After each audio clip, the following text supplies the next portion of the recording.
الحمد للہ وکفا والصلاة والسلام علی عباده الذین اصطفى خصوصاً علی افضلہم وخاتم النبیین محمد الامین وعلی آلہ وصحبہ اجمعین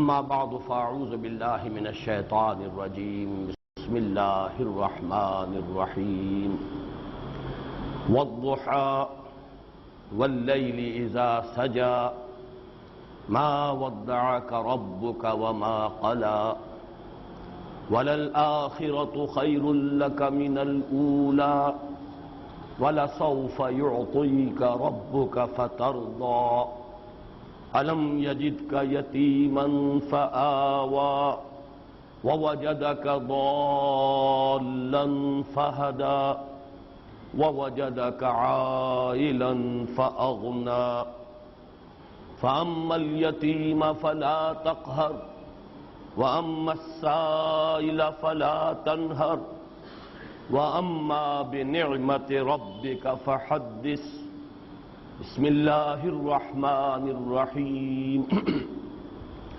ألم نشرح لك صدرك ووضعنا عنك وزرك الذي أنقض ظهرك ورفعنا لك ذكرك فإن مع العسر يسرا إن مع العسر يسرا فإذا فرغت فانصب وإلى ربك فارغب صدق الله العظيم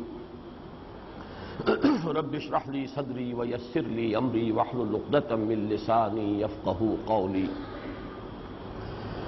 اللهم ربنا ألهمنا رشدنا واعذنا من شرور أنفسنا اللهم أرنا الحق حقا وارزقنا اتباعه وأرنا الباطل باطلا وارزقنا اجتنابه اللهم ارحمنا بالقرآن العظيم واجعله لنا إماما ونورا وهدى ورحمة اللهم ذكرنا منه ما نسينا وعلمنا منه ما جهلنا وارزقنا تلاوته آناء الليل وآناء النهار واجعله لنا حجة يا رب العالمين اللهم اجعل القرآن ربيع قلوبنا ونور صدورنا وجلاء أحزاننا وذهاب همومنا وغمومنا آمين يا رب العالمين چار سورہ نور و ظلمت کی دو صورتیں ہم پچھلے ہفتے پڑھ چکے، سورۃ الشمس، سورۃ اللیل۔ ان دونوں کے مابین جو مشابہتیں تھیں اور جوڑے ہونے کی جو نسبت تھی، اس کے بعض پہلو تو میں بیان کر چکا ہوں۔ ایک پہلو بیان ہونے سے رہ گیا تھا، اسے یہاں نوٹ کر لیں کہ سورۃ الشمس میں جو دنیاوی عذاب آتا ہے اللہ کی طرف سے کسی قوم پر، یا آتا تھا کہیے، اس لیے کہ اب نبوت و رسالت کا سلسلہ بند ہو چکا ہے، تو جب کسی قوم کی طرف کسی نبی یا رسول کو بھیجا جاتا تھا لیکن قوم رد کر دیتی تھی اس کی دعوت کو، تو جو عذاب استیصال، وہ عذاب کے جو جڑ سے اکھیڑ دینے والا عذاب، نسیم منسیہ کر دینے والا عذاب جو دنیا میں آتا تھا، عذاب دنیاوی، اس کا ذکر ہے۔ كذبت ثمود بطغواها إذ انبعث أشقاها فقال لهم رسول الله ناقة الله وسقياها فكذبوه فعقروها۔ جبکہ سورۃ اللیل میں ہم نے دیکھا کہ عذاب اخروی کا تذکرہ جو ہے، عذاب دنیاوی کا تذکرہ نہیں ہے، عذاب اخروی کا تذکرہ ہے۔ وما يغني عنه ماله إذا تردى إن علينا للهدى وإن لنا للآخرة والأولى فأنذرتكم نارا تلظى لا يصلاها الا الاشقى الذي كذب وتولى۔ تو یہ دو عذاب ہیں، آخرت کا عذاب جو دائمی ہے، مستقل ہے، اور ایک دنیا کا عذاب، عذاب استیصال، قوموں پر ہلاکت کا اللہ تعالیٰ کا وہ فیصلہ جو کسی رسول کی دعوت کو رد کرنے کی سزا کے طور پر دنیا میں آتا رہا ہے۔ اب ہم آ رہے ہیں اس چہار سورہ نور و ظلمت کا جو دوسرا جوڑا ہے، سورۃ الضحیٰ اور سورۃ الانشراح۔ ان دونوں صورتوں کے مابین جو جوڑے ہونے کی نسبت ہے وہ اظہر من الشمس ہے، اس درجے میں کہ واقعہ یہ ہے کہ یہ تو بالکل ایک ہی صورت محسوس ہوتی ہے، اتنا تسلسل ہے، اتنا ربط ہے، باہم اس طرح آپس میں پیوست ہیں ان کے مضامین کہ ان کو یوں کہا جا سکتا ہے تعبیر کے طور پر کہ ان کو دو حصوں میں تقسیم ہی اس لیے کیا گیا ہے کہ یہ ایک جوڑے کی شکل اختیار کر لیں، ورنہ یہ تو ایک وحدت ہے جس کو ہم کہہ سکتے ہیں جدید اصطلاح میں آرگینک ہول، حیاتیاتی وحدت، جن کو کہ علیحدہ کرنا ممکن نہیں ہوتا، ایک ایسی وحدت جس کے اجزاء کو علیحدہ علیحدہ نہیں کیا جا سکتا۔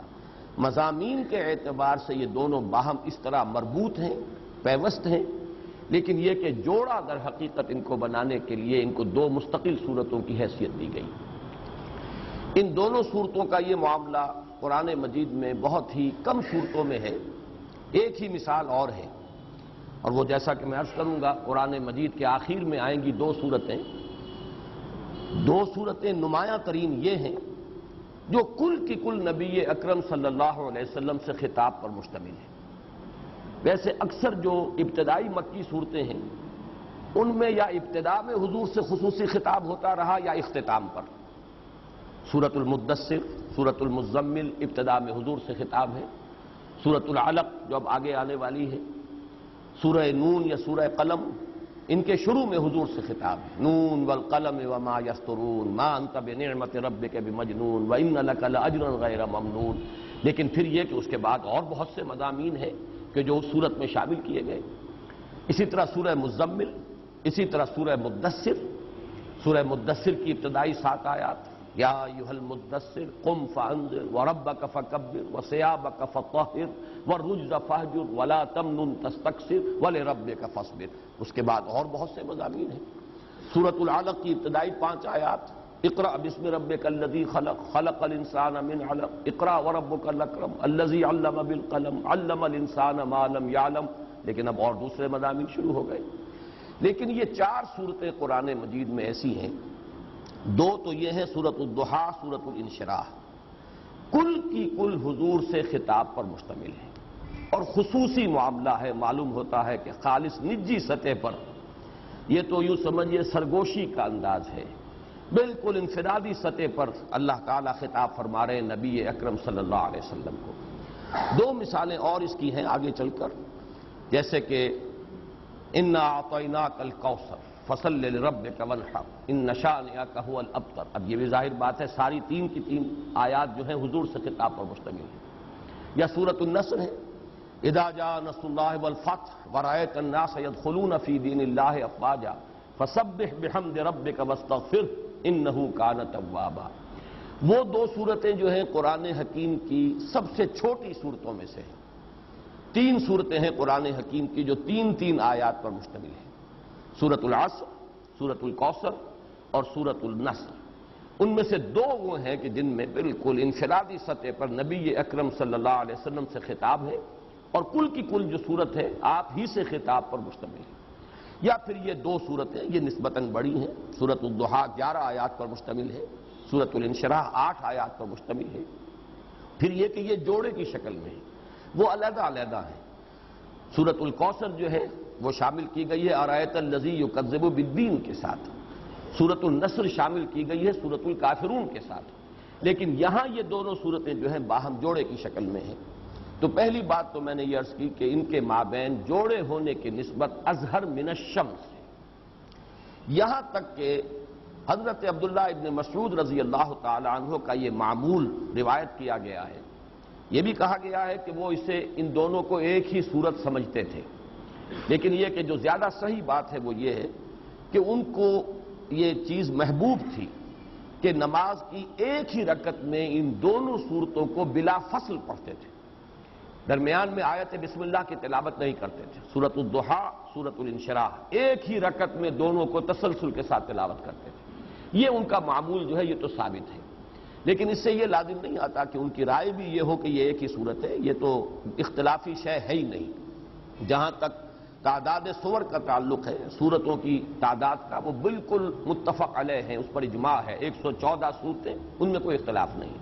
ہو سکتا ہے بعض لوگوں نے ان کے اس طرز عمل سے یہ نتیجہ نکالا ہو کہ چونکہ وہ ایک ہی رکعت میں ان دونوں صورتوں کو پڑھتے ہیں بغیر درمیان میں آیت بسم اللہ کی تلاوت کیے، تو شاید اس سے نتیجہ کے طور پر یہ بات جو ہے اخذ کی گئی ہو کہ ان کے نزدیک یہ ایک صورت ہے، لیکن یہ کہ اس میں آپ کوئی اپنے ذہن میں کوئی اشکال نہ آنے دیں، یہ دو صورتیں ہیں، ایک نہایت ہی حسین و جمیل جوڑا ہے، اور پھر یہ کہ ان دونوں صورتوں کا سابقہ دو صورتوں کے ساتھ جو ربط و تعلق ہے وہ بھی اظہر من الشمس ہے، وہ میں تفصیل سے بیان کر چکا ہوں، کس طرح تدریجاً جو قسموں کا حصہ ہے وہ کم ہوتا چلا گیا۔ سورۃ الشمس میں 8 آیات، والشمس وضحاها والقمر اذا تلاها والنهار اذا جلاها واللیل اذا یغشاها والسماء وما بناها والارض وما طحاها ونفس وما سواها فالهمها فجورها وتقواها، 8 آیات قسموں پر مشتمل۔ سورۃ اللیل میں اب 3 آیات رہ گئی، واللیل اذا یغشا والنہار اذا تجلی وما خلق الذکر والانثی۔ یہاں آ کر سورۃ الضحیٰ میں وہ 2 آیتیں رہ گئیں، والضحیٰ واللیل اذا سجا، اور آخری آیت بغیر قسموں کے براہ راست شروع ہو رہی ہے۔ یہ تدریج جو ہے بڑی نمایاں طور پر یہاں واضح ہو رہی ہے، مضامین کا جو ربط ہے ان 4 صورتوں میں، جس کی وجہ سے کہ میں نے اس کے لیے نام تجویز کیا ہے 4 سورہ نور و ظلمت۔ پھر یہ کہ ان کے مابین یہ ربط کہ جہاں تک اصل مضمون ہے وہ شروع میں بہت ہی اجمال کے ساتھ آیا۔ سورۃ الشمس میں قسمیں کس چیز پر کھائی گئیں؟ صرف 2 آیتیں، قد افلح من زکاہا وقد خاب من دساہا۔ یہ مضمون اب پھیل رہا ہے، میں بیان کر چکا ہوں، ریسیپروکل نسبت ہے، قسمیں رفتہ رفتہ کم ہو رہی ہیں، اصل مضمون جو ہے مقسم علیہ وہ رفتہ رفتہ پھیل رہا ہے، اس کے اندر وضاحت کا پہلو آ رہا ہے۔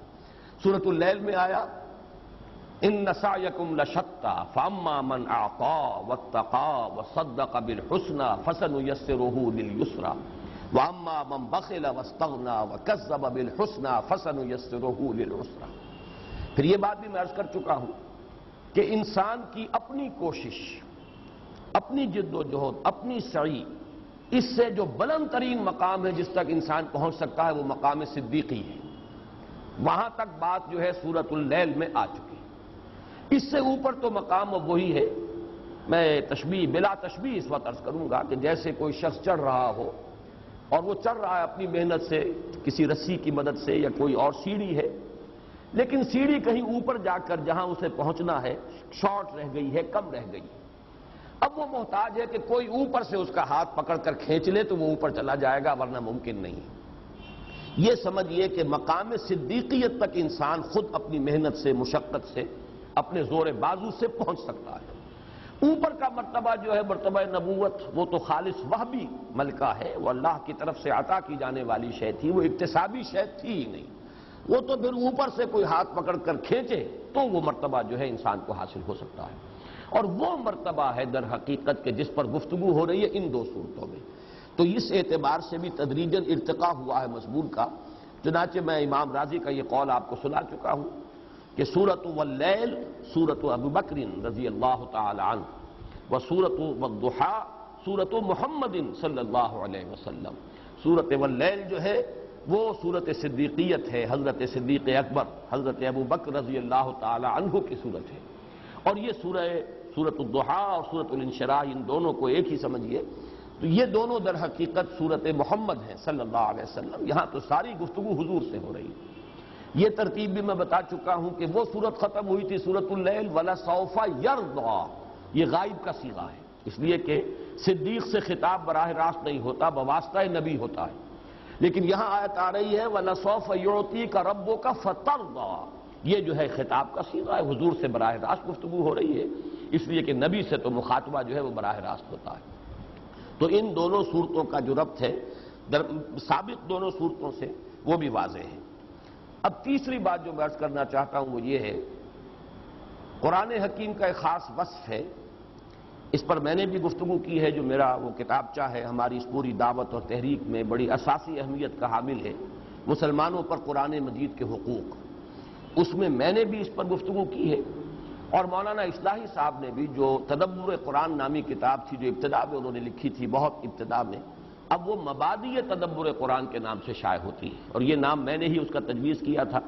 جب تفسیر لکھنی شروع کی انہوں نے تدبر قرآن کے نام سے، تو اس کتاب کے لیے علیحدہ نام میں نے تجویز کیا کہ یہ مبادئ تدبر قرآن ہے۔ اس میں انہوں نے اپنے عالمانہ انداز میں بحث کی ہے، اور وہ یہ نکتہ ہے کہ قرآن حکیم ایک ایسی کتاب ہے جس میں بیک وقت دو متضاد چیزیں جمع ہیں۔ ایک اعتبار سے یہ آسان ترین کتاب ہے، وَلَقَدْ يَسَّرْنَا الْقُرْآنَ لِلذِّكْرِ فَهَلْ مِن مُدَّكِرٍ، ہم نے اس قرآن کو تذکر کے لیے، نصیحت اخذ کرنے کے لیے، رہنمائی حاصل کرنے کے لیے نہایت آسان کر دیا ہے، تو ہے کوئی جو نصیحت اخذ کرنا چاہے؟ ظاہر بات ہے کہ ایسا اوپن چیلنج جو ہے اسی وقت تھرو کیا جا سکتا تھا جبکہ کتاب آسان ہوتی، کتاب مشکل ہوتی تو پھر تو بڑے ذہین لوگوں ہی کے سمجھنے کی بات تھی، بہت ہی جو عقلی صلاحیتیں اور استدلال کی قوت جو ہے اس سے مسلح ہو تو پھر وہی مخاطب ہو سکتے تھے، اہل منطق، اہل فلسفہ یا اہل سائنس ہی اس کے مخاطب ہو سکتے تھے، پھر عام انسان تو مخاطب نہیں ہو سکتا تھا۔ لیکن یہ چیلنج ہے وَلَقَدْ يَسَّرْنَا الْقُرْآنَ لِلذِّكْرِ فَهَلْ مِن مُدَّكِرٍ۔ ایک انتہا یہ ہے کہ آسان کتاب، نہایت آسان کتاب، لیکن دوسرا پہلو نہایت مشکل کتاب، اس کی گہرائی کو ناپنا ممکن نہیں، کسی انسان کے لیے ممکن نہیں، وہ رازی ہو، زمخشری ہو، کوئی ہو، کسے باشد، کشاف ہو، رومی ہو، رازی ہو، غزالی ہو، کوئی بھی ہو، کسی کے لیے ممکن نہیں ہے کہ اس کی گہرائی تک پہنچ جائے، اس لیے کہ یہ تو اس کی اتھاہ ہے، اس کی گہرائی، اس کی وسعت، کوئی شخص جو ہے اس کو عبور نہیں کر سکتا کہ یہ کہہ سکے جیسے دریا میں نے عبور کر لیا، ایک کنارے سے دوسرے کنارے تک چلا گیا، اس لیے کہ یہ تو ناپیدا کنار ہے، اس کا کوئی کنارہ ہے ہی نہیں۔ اس اعتبار سے، تدبر قرآن کے اعتبار سے یہ مشکل ترین کتاب ہے، اور تذکر بالقرآن کے اعتبار سے یہ آسان ترین کتاب ہے۔ ویسے میں چاہتا ہوں کہ ایک اور جو اس میں تضاد جمع ہے اس کو بھی نوٹ کر لیں، اور وہ تضاد یہ ہے کہ ایک کتاب ہے جو نازل ہوئی ہے ایک خاص ماحول میں، ایک خاص وقت میں، ایک خاص علاقے میں، یہ تین الفاظ میں نے کہے، ایک خاص وقت ہے، سن 610 عیسوی سے لے کر اور سن 632 عیسوی تک 22 برس میں یہ کتاب نازل ہوئی، پوری کی پوری کتاب حجاز میں نازل ہوئی۔ چند آیات کو آپ کہہ سکیں گے سورہ توبہ کی کہ وہ اس سے مستثنیٰ ہوں گی کہ آپ جب سفر تبوک پر گئے تھے تو جاتے آتے بھی کچھ آیات نازل ہوئی ہیں تو حجاز سے ذرا آگے جا کر، لیکن واقعہ یہ کہ وہ بھی حجاز کا سرا بن جاتا ہے، وہیں سے حجاز کا آغاز ہے۔ ایک خاص جغرافیائی ماحول میں، ایک خاص زمانے میں، ایک خاص قوم اس کی مخاطب اولین تھی، تو اس اعتبار سے کتنی محدودیتیں جمع ہو گئیں، لیکن اس میں ہدایت ابدی ہے، ہمیشہ ہمیش کے لیے، ہر انسان کے لیے، یہاں تک کہ اس دور میں علامہ اقبال جیسا شخص جو ہے اس کے اگر علم کی پیاس کو کوئی تسکین حاصل ہوئی ہے آ کر تو قرآن مجید کے دامن میں، سارے فلسفے پڑھ لیے، مشرق کے، مغرب کے، قدیم جدید، یورپ میں جا کر وقت گزار لیا، لیکن وہ جو علم کی پیاس تھی اسے تسکین نہیں میسر آئی، نہ کہیں جہاں میں اما ملی جو اما ملی تو کہاں ملی میرے جرم خانہ خراب کو تیرے عفو بندہ نواز میں۔ چنانچہ یہ بات ثابت ہے کہ آخری جو دور ہے علامہ اقبال کی زندگی کا، ان کے آس پاس کوئی فلسفے کی کتاب نہیں ہوتی تھی، صرف قرآن ہی پڑھتے تھے اور روتے تھے۔ اور پھر جب پوچھا ہے سید نذیر نیازی نے کہ یہ لوگ کہتے ہیں کہ آپ کا فلسفہ فلاں سے ماخوذ ہے، فلاں فلسفی سے آپ نے تصورات مستعار لیے ہیں، کیا آپ خود بتائیں گے؟ تو فرمایا کہ ہاں، کل آ جانا فلاں وقت میں تمہیں لکھوا دوں گا میرے فلسفہ خودی کا سورس کیا ہے۔ بہت خوش، یہ ہمارے ہاں ہی محاضرات میں یہ واقعہ سید نذیر نیازی مرحوم نے خود سنایا تھا، اور وہ ہمارے ہاں جو کتاب چاہے اس میں اشاعہ شدہ ہے۔ تو بہت خوش ہوئے کہ میں جا رہا ہوں آج شاعر مشرق، جو راز کسی پہ نہیں کھلا وہ راز کملی والے نے سمجھا دیا چند اشاروں میں، آج وہ راز جو ہے علامہ اقبال جو ہے حکیم امت شاعر مشرق مجھے بتائے۔ تو پینسل کاغذ لے کر بیٹھا ہوں تو کہا کہ ذرا یہ قرآن مجید نکال لاؤ، تو کہتے ہیں کہ میں حیران رہ گیا، بلکہ ایک اعتبار سے یہ سمجھیے اوس سی پڑ گئی مجھ پر، لیکن یہ کہ پھر ان کا سورۃ الحشر کھولو، اس کا آخری رکوع اور وہ آیت وَلَا تَكُونُوا كَالَّذِينَ نَسُوا اللَّهَ فَأَنسَاهُمْ أَنفُسَهُمْ أُولَٰئِكَ هُمُ الْفَاسِقُونَ۔ اب یہ ہے آیت، یہ ہے در حقیقت میرے فلسفہ خودی کا سورس۔ تو یہ میں عرض کر رہا تھا کہ اصل مضمون تو میرا یہ تھا آج کے لیے کہ قرآن مجید ایک اعتبار سے آسان ترین کتاب، دوسرے اعتبار سے مشکل ترین کتاب، ایک اعتبار سے اس کی محدودیتیں، زمانہ نزول، مقام نزول، مخاطب اولین، اس اعتبار سے نہایت محدود معاملہ، لیکن اس کی ہدایت، اس کی گائیڈنس لامحدود، ہمیشہ ہمیش کے لیے، پوری نوع انسانی کے لیے، اور ہر سطح ذہنی کے انسان کے لیے۔ لیکن آج اصل میں عرض کر رہا تھا کہ یہ جو فینومینن ہے، قرآن مجید آسان ترین کتاب بھی ہے، مشکل ترین کتاب بھی ہے۔ اس کا میرے نزدیک سب سے بڑا مظہر یہ دو صورتیں ہیں، سورۃ الضحیٰ اور سورۃ الانشراح۔ وجہ کیا ہے؟ ان دونوں صورتوں میں کوئی لفظ مشکل نہیں، لغت کی گہرائیوں میں جانے کی ضرورت ہی نہیں۔ اکثر و بیشتر الفاظ وہ ہیں کہ جو سابقہ صورتوں کے اندر اور وضاحت کے ساتھ آ چکے ہیں، ویسے بھی مشکل نہیں۔ ضحیٰ آ چکا ہے اور اسی طریقے سے رات اس کی گواہی آ چکی ہے، کوئی لفظ مشکل نہیں یہاں۔ پھر یہ کہ کوئی نحوی اشکال اس میں نہیں۔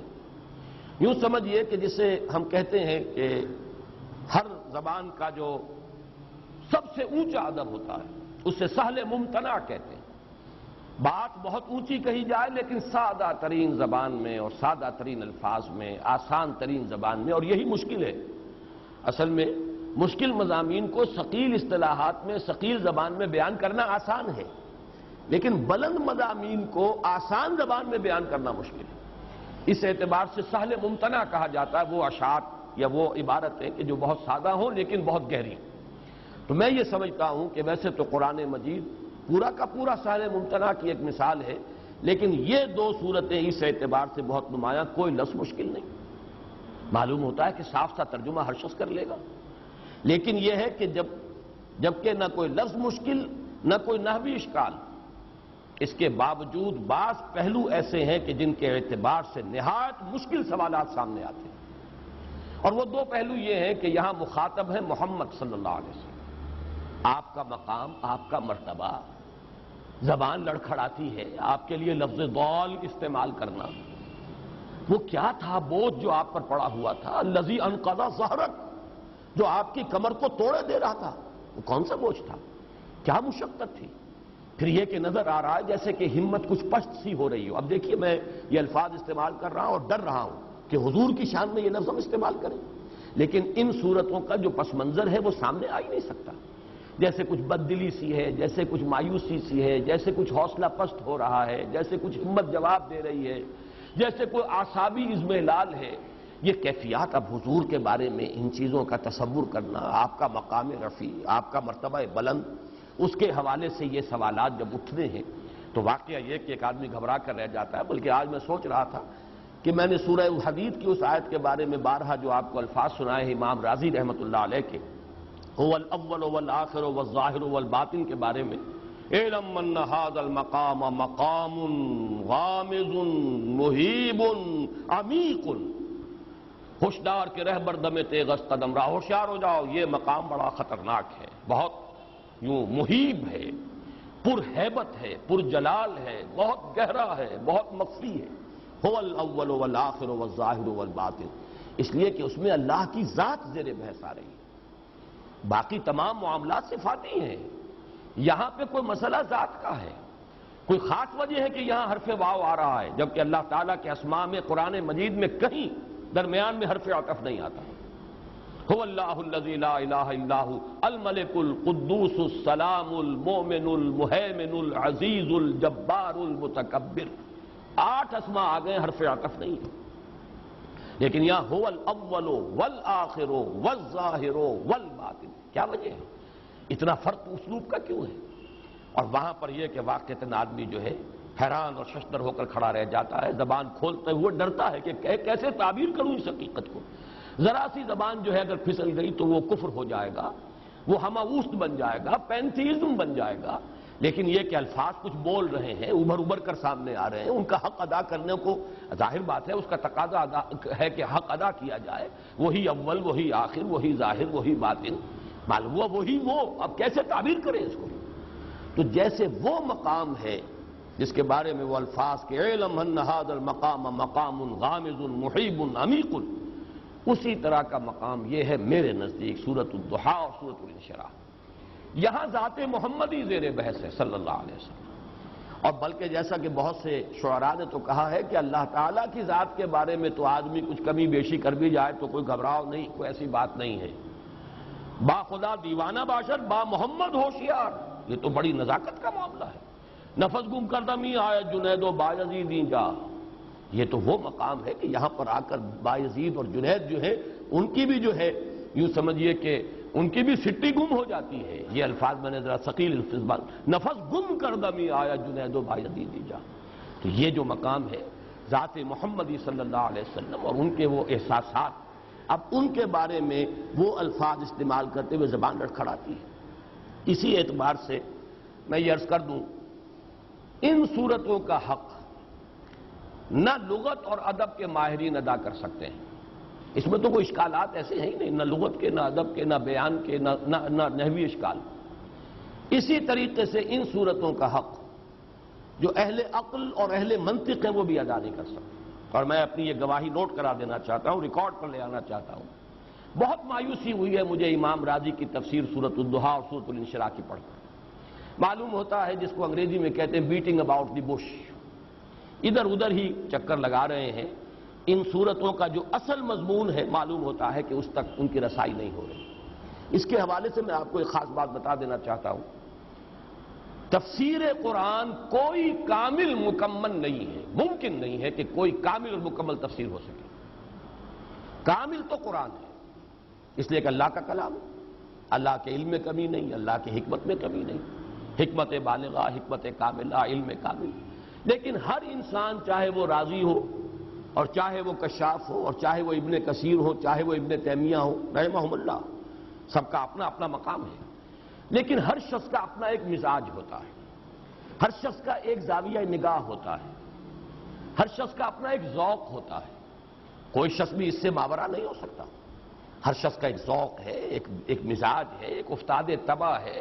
اس کے اعتبار سے اسے یہ جو حقیقت کلی ہے قرآن کی، اس کے کسی ایک پہلو سے یا بہت بڑا تیر کوئی مارے گا تو ایک سے زائد دو پہلوؤں سے اس کو مناسبت ہو جائے گی. لیکن ہمہ جہتی اس کا تعلق ہونا، تمام فیسٹس جو ہیں قرآن کے، تمام پہلو جو ہیں ان کا احاطہ کرنا کسی ایک انسان کے بس میں نہیں. بعض لوگ جو ہیں تفسیر کرتے ہیں روایات کی بنیاد پر، بعض کرتے ہیں جیسے کہ امام راضی ہیں منطق کی بنیاد پر، فلسفے کی بنیاد پر. امام زمخشری نے سارا زور لگا دیا ہے ادب پر اور لغت پر. اپنا اپنا ہے، ان کی کنٹریبیوشن ہے، اور ہمارے لیے سب کی کنٹریبیوشن جو ہے وہ بہت ہی قابل قدر ہے. ہمیں ادھر سے بھی لینا، ادھر سے بھی لینا. لیکن یہ کہ اس میں قطعاً کسی شخص کی توہین نہیں ہے اگر یہ کہا جائے کہ فلاں شخص فلاں پہلو سے گویا کہ محروم رہا ہے، ایک پہلو سے اس نے کنٹریبیوٹ کیا ہے، بہت کچھ ہمیں دیا ہے اور ہمیں اس کی قدر کرنی چاہیے. اسی کے حوالے سے میں نے چونکہ جو بھی میری سوچ ہے اور میرا مطالعہ رہا ہے، اور اب تو ظاہر بات ہے کہ عمر کے آخری سرحدوں میں پہنچا ہوا ہوں، جو بھی سوچنا تھا سوچ چکا ہوں. لیکن یہ کہ میں نے اپنی سوچ کے بھی 4 اینگلز جو ہیں وہ بتائے ہیں کہ میں نے 4 گوشوں سے استفادہ کیا ہے. قرآن مجید کا ایک پہلو ہے تحریک، انقلاب، حرکت. یہ مولانا ابوالکلام آزاد اور مولانا مودودی، ان دونوں نے در حقیقت قرآن کے اس پہلو کو نمایاں کیا. بہت بڑی کنٹریبیوشن ہے. قرآن کا ایک پہلو یہ ہے اس کا اسلوب، اس کا باہمی ربط، اس کے الفاظ، اس کی آیات کا آپس میں ربط، سورتوں کا آپس میں ربط، سورتوں کے گروپ بنے تو ان کا ربط. یہ وہ پہلو ہے جو مولانا فراہی اور مولانا اصلاحی صاحب نے اس میں بہت کچھ کنٹریبیوٹ کیا ہے. لیکن ایک ہے قرآن مجید کا اسلاف کے ساتھ اور کچھ تصوف کی چاشنی کے ساتھ یہ جو ایسوٹیرک ایلیمنٹ ہے، باطنی جو پہلو ہے دین کا اور قرآن مجید کا، یہ جس سے کہ اہل تصوف نے جس سے زیادہ دلچسپی لی ہے وہ پہلو، اس کو ہمارے اسلاف میں سے آج کے زمانے میں سمجھتا ہوں کہ مولانا شبیر احمد عثمانی رحمۃ اللہ علیہ کے حواشی اور در حقیقت ترجمہ جو ہے ان کے استاذ کا ہے حضرت شیخ الہند کا. پھر یہ کہ قرآن مجید کے حوالے سے فکر جدید پر تنقید کہ فکر جدید اور جدید نظریات میں کتنا حصہ غلط ہے، کتنا صحیح ہے. یہ تو ظاہر بات ہے وہی شخص کر سکتا تھا جس نے جدید فلسفہ اور فکر پڑھا. یہ عام علماء کے بس کا ہوگی نہیں جنہوں نے وہ پڑھا ہی نہیں، اس کوچے میں ان کا گزر ہی نہیں، انہیں پتہ ہی نہیں برٹرینڈ رسل کیا کہتا ہے اور آئنسٹائن کس بلا کا نام ہے. تو ظاہر بات ہے کہ ان کے نظریات میں کتنی چیز جو ہے وہ صحت پر مبنی ہے، فرائیڈ کیا کہتا ہے اور مارکس کا فلسفہ کیا ہے. یہ تو وہی کہیں گے جنہوں نے اس کوچے کے اندر خاک چھانی ہو. اس میں یہ ہے کہ علامہ اقبال اور ڈاکٹر رفیع الدین، یہ دو اصل میں دو کے جوڑے ہیں، ڈاکٹر اقبال ڈاکٹر رفیع الدین، مولانا فراہی مولانا اصلاحی، مولانا ابوالکلام مولانا ابوالاعلی، شیخ الہند شیخ الاسلام، 2 شیخین دو ڈاکٹرز، دکترین عربی میں آپ اسے کہیں گے، دو ابوین، ابو الکلام ابو الاعلیٰ، اور دو یہ جن کی نسبت جو ہے فراہی اصلاحی یا نسبتی جن کے ناموں میں آ رہا ہے. تو یہ ہے جس سے کہ استفادہ کیا. تو میں نے آج یہ بات دوبارہ اس لیے دہرا دی ہے کہ جو بھی طالب علم ہے قرآن کا، اسے یہ اصول کے طور پر سمجھ لینا چاہیے کہ جب تک وہ پینورامک نہیں بنائے گا اپنے ویو کو، اگر کسی ایک ہی شخص کے ساتھ یا ایک ہی شخصیت کے ساتھ یا ایک ہی تفسیر یا ایک ہی مفسر کے ساتھ اس نے اپنے آپ کو نتھی کر لیا، تو گویا کہ وہ محروم کر رہا ہے اپنے آپ کو قرآن مجید کے دوسرے پہلوؤں سے کہ جو اس مصنف یا مفسر کے ذوق سے زیادہ مناسبت نہیں رکھتا تھا، لہذا اس نے اس پر توجہ نہیں کی. زیادہ سے زیادہ پینوریمک بنانے کی کوشش کرنی چاہیے. تو یہ جو میں نے عرض کیا تھا کہ ان دونوں صورتوں کا حق نہ ادب و لغت کے حوالے سے ادا کیا جا سکتا ہے، نہ عقل و منطق کے حوالے سے، بلکہ ان دونوں کا خاص معاملہ وہ ہے کہ جو صوفیاء تصوف کا ذوق رکھنے والے متصوفین، انہوں نے، اور اس لیے کہ وہ در حقیقت علم النفس اور نفسیات انسانی کے سب سے بڑے ماہر ہمارے صوفیاء تھے، اس میں کوئی شک نہیں. جدید نفسیات کے ماہرین تو پانی بھریں گے ان کے سامنے، اس لیے کہ وہ تو در حقیقت انسان کے صرف ایک پہلو سے واقف ہے. وہ انسان کے صرف اینیمل بینگ جو ہے اس کی جو نفسیات ہیں اس کو جاننے والے ہیں، اس سے آگے نہیں. اصل انسان، ایک کل انسان، پورا انسان، the whole man, the whole human being, یہ تو ان کے سامنے ہے ہی نہیں. وہ اس کے روحانی وجود سے واقف ہی نہیں. وہ تو در حقیقت صرف اس کے جو حیوانی وجود ہے اسی کو انہوں نے اپنی گفتگو کا موضوع بنایا، ریسرچ کا موضوع بنایا، تحقیق و تجسس کا موضوع بنایا، لہذا وہ تو بہت ہی پیچھے ہیں. لیکن یہ ہے کہ اس میں جو ہمارے صوفیاء کرام ہیں انہوں نے اس کو سمجھا ہے. بلکہ آج مجھے ایک فارسی کا مصرع یاد آیا، بڑا پیارا ہے. چوں معاملہ نہ دارد سخن آشنا نہ باشد. اگر کسی کے اپنے دل میں کوئی محبت کی آگ کبھی لگی نہ ہو، اس کی جو گفتگو ہوگی، اس کی جو بات ہوگی، اس میں وہ آشنائی کا انداز ہوگا ہی نہیں. یہ تو جس کا اپنا تجربہ ہو کچھ، وہ جب بات کرتا ہے تو پھر اسے محسوس ہوتا ہے کہ یہ شخص جانتا ہے، یہ اس کوچے سے گزرا ہے، یہ اس کی اپنی واردات قلبیاں ہیں، یہ احساسات جو ہیں ان کا اسے تجربہ ہوا ہے. تو معاملہ نہ باشد، جس کا کوئی معاملہ ہوا ہی نہیں کبھی، سخن آشنا نہ باشد، وہ اوپری باتیں کرتا رہے گا، سطحی سی باتیں ہوں گی، اوپر سے نکل جائیں گی، معلوم ہوگا کہ بڑی بھاری بھرکم باتیں ہو رہی ہیں، بڑی فلسفیانہ باتیں ہو رہی ہیں، لیکن وہ کہیں دل میں اترے گی نہیں، وہ پیئرس کرنے کی صلاحیت ان میں نہیں ہوگی. چو معاملہ نہ باشد سخن آشنا، چو معاملہ نہ دارد سخن آشنا نہ باشد. تو یہ معاملہ جو ہے میں خاص طور پر بعد میں آپ کو بتاؤں گا کہ مجھے جو ان صورتوں کے ضمن میں جو خصوصی رہنمائی ملی ہے وہ ان چاروں سورسز میں سے کسی سے نہیں، بلکہ یہ تفسیر مظہری جس کے مصنف اور مفسر جو ہیں قاضی ثناء اللہ پانی پتی، وہ سلسلہ مجددیہ نقشبندیہ کے ایک بہت بڑے بزرگ ہیں جو گزرے ہیں ماضی قریب میں، زیادہ پرانے نہیں ہیں. میرزا مظہر جانے جانا شہید رحمت اللہ علیہ کے یہ خلیفہ تھے، قاضی ثناء اللہ پانی پتی. لیکن یہ نوٹ کیجئے، ایک ہمارے ہی دور میں بھی ثناء اللہ امرتسری رحمہ اللہ، انہوں نے تفسیر لکھی، لیکن انہوں نے اپنی تفسیر کا نام رکھا تفسیر ثنائی اپنے نام سے. ایک یہ ثناء اللہ ہے پانی پتی، انہوں نے اپنی تفسیر کا نام رکھا تفسیر مظہری، اپنے استاد کی طرف اسے منسوب کیا ہے. میرزا مظہر جانے جانا، اپنے نام کی طرف نسبت نہیں دی. اسی سے اندازہ ہو جاتا ہے کہ احساسات میں اور نقطہ نظر میں کتنا فرق ہے. ان کا ذوق کیا ہے، وہ سب کچھ منسوب کر رہے ہیں اپنے علم کو اپنے استاد کی طرف. آج ہم جو ہے وہ سب کچھ منسوب کرنا چاہتے ہیں اپنی طرف، کہ معلوم ہوتا ہے سب کچھ مجھ ہی پر منکشف ہوا ہے، شاید یہ براہ راست وہی جو ہے مجھ پر ہوئی ہے. لیکن جبکہ ہمارے اسلاف کا انداز بالکل مختلف تھا کہ وہ تو یہ سمجھتے تھے کہ جو بھی کچھ ہے وہ ہمیں اپنے اساتذہ سے، اپنے مرشدین سے ملا ہے، ہم تو ان کی خاک پا کے برابر ہیں. تو انہوں نے تفسیر کا نام تفسیر مظہری رکھا ہے. بہرحال یہ کچھ طویل تو ہو گئی ہے تمہید، لیکن اب آئیے کہ ہم اس سورہ مبارکہ کا مطالعہ شروع کریں. وَالضُّحَىٰ وَاللَّيْلِ إِذَا سَجَىٰ مَا وَدَّعَكَ رَبُّكَ وَمَا قَلَىٰ. قسم ہے روز روشن کی، دھوپ چڑھے کا جو وقت ہے وہ میں بیان کر چکا ہوں. صلاۃ الضحیٰ تقریباً 10 بجے 11 بجے یعنی زوال سے متصلاً قبل جو ہے صلاۃ الضحیٰ ہے، 10 بجے کا وقت. یہ وہ وقت ہے جب کہ دن پوری طرح روشن بھی ہو گیا اور اس میں کچھ تمازت اور حدت جو ہے، حرارت اور گرمی بھی آ گئی، اور حرکت اور اس کے اندر تگ و دو، بھاگ دوڑ معاش کے لیے سب کے سب جو ہے وہ اپنی اس حرکت کے اندر مصروف ہے۔ اور اس کے بالمقابل واللیل اذا سجا، یہاں یہ رات کے ساتھ جو لفظ آیا وہ نیا لفظ ہے، اس سے پہلے یغشا تو آیا ہے، یغشاہا، واللیل اذا یغشاہا سورۃ الشمس میں، اور واللیل اذا یغشا سورۃ اللیل میں، ڈھانپ لینے والی رات۔ معلوم ہوتا ہے کہ جیسے کوئی چادر تان دی گئی، اوپر چھپا دیا گیا کسی شے کو، زمین کو ڈھانپ دیا، یا سورج کے آگے رات جو ہے چادر بن کر تن گئی، اب آپ کو سورج نظر نہیں آ رہا، اس کی روشنی کا سلسلہ منقطع ہو گیا۔ لیکن یہاں لفظ لایا گیا ہے واللیل اذا سجا۔ یہ سجا کے لفظ میں جو بنیادی مفہوم ہے وہ سکون،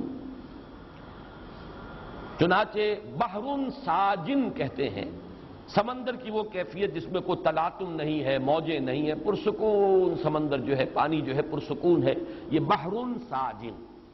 تو واللیل اذا سجا، جب کہ رات پوری سکون اس میں طاری ہو گیا، حرکت ختم ہو گئی، پرندے بھی اپنے گھونسلوں میں چلے گئے، انسان بھی اپنے گھروں میں جو بھی رین بسیرا ہے ہر ایک کا، وہاں اس نے جا کر بسیرا لے لیا، ہر طرف ایک سکون کی کیفیت ہے۔ تو ایک طرف حرکت، تمازت، حدت، اور ایک طرف رات کی تاریکی اور اس میں خاص طور پر سکون، حرکت نہیں بلکہ سکون کی کیفیت، ان دونوں کی قسمیں کھائیں۔ اور مقسم علیہ کیا ہے؟ ما ودعک ربک وما قلی، نہیں رخصت کیا آپ کو آپ کے رب نے اور نہ ہی وہ بیزار ہوا۔ اب یہ الفاظ جو ہیں خاص طور پر نوٹ کیجئے، ان کے پس منظر میں کیا چیز جھلک رہی ہے کہ کوئی ایسا احساس شدید ہوا ہے محمد الرسول اللہ صلی اللہ علیہ وسلم کو، کوئی ایسا اندیشہ لاحق ہوا ہے کہ شاید میرا رب ناراض ہو گیا، شاید میرے رب نے مجھ سے اپنا تعلق منقطع کر لیا، شاید میرے رب نے مجھے چھوڑ دیا، شاید اس کی عنایتیں اب شامل حال نہیں رہی، شاید اس کی شفقت و محبت جو ہے اب میں اس کا مرکز نہیں رہا۔ یہ تشویش، یہ کیفیت جو ہے، یہ اضطراب، یہ پس منظر میں ہے، اس لیے کہا جا رہا ہے ما ودعک ربک وما قلی، نہیں نہیں اے محمد صلی اللہ علیہ وسلم، ایسا خیال اپنے قریب مت آنے دیجئے، نہ آپ کے رب نے آپ کو وداع کیا۔ یہ وداع سے ہی ہے وداع کا توضیح باب تفصیل میں ذرا اس میں اور تاکید کا مفہوم آ جاتا ہے۔ ایسا وداع ایک تو ہوتا ہے عارضی طور پر آپ نے وداع کیا کسی کو، پھر وہ آ جائے گا، ایک توضیح جو ہے وہ یہ مستقل انقطاع، توضیح ما ودعک ربک، نہیں نہیں کو اللہ نے آپ سے تعلق منقطع نہیں کیا، آپ کو رخصت نہیں کر دیا، آپ کو وداع نہیں کر دیا، وما قلی، اور ہرگز وہ کوئی بیزار نہیں ہوا آپ سے، ہرگز ناراض نہیں ہوا۔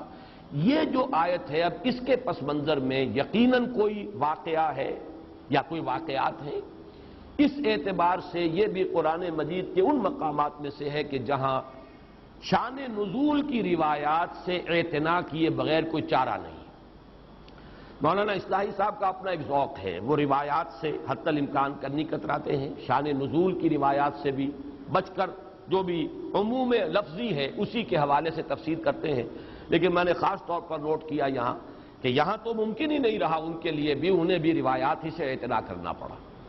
اور ایک چیز کا تو تقریباً اجماع ہے روایات میں کہ اس کے پس منظر میں ہے فترت وحی، وحی کا سلسلہ منقطع ہو گیا، کوئی وقفہ آیا ہے، اور اس میں یہ کہ مختلف اوقات میں بھی وقفے آ سکتے ہیں، لیکن جو سب سے طویل وقفہ آیا ہے وہ بالکل آغاز میں آیا ہے۔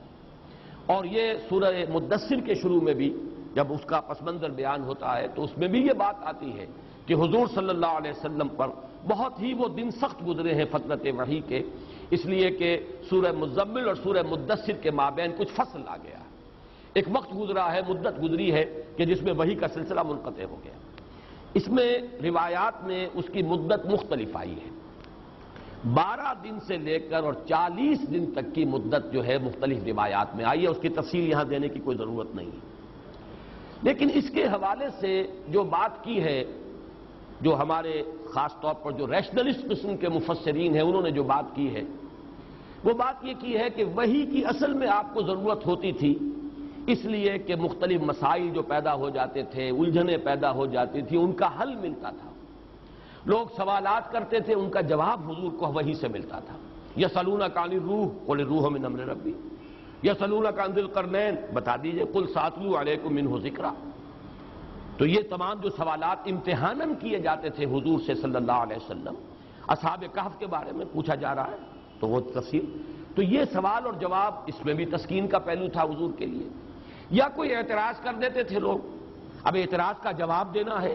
اب ایک تو یہ کہ حضور اپنی سمجھ کے مطابق، اپنے فہم کے مطابق، اور وہ فہم بھی بہرحال ہمارا فہم نہیں تھا، محمد الرسول اللہ کا فہم تھا کہ نسبت خاک رابع عالم پاک، لیکن یہ کہ پھر اس سے اوپر فہم ہے اللہ کا، فوق کل ذی علم علیم، اللہ تعالیٰ کا علم جو ہے وہ بہرحال اس سے بہت بالا تر ہے۔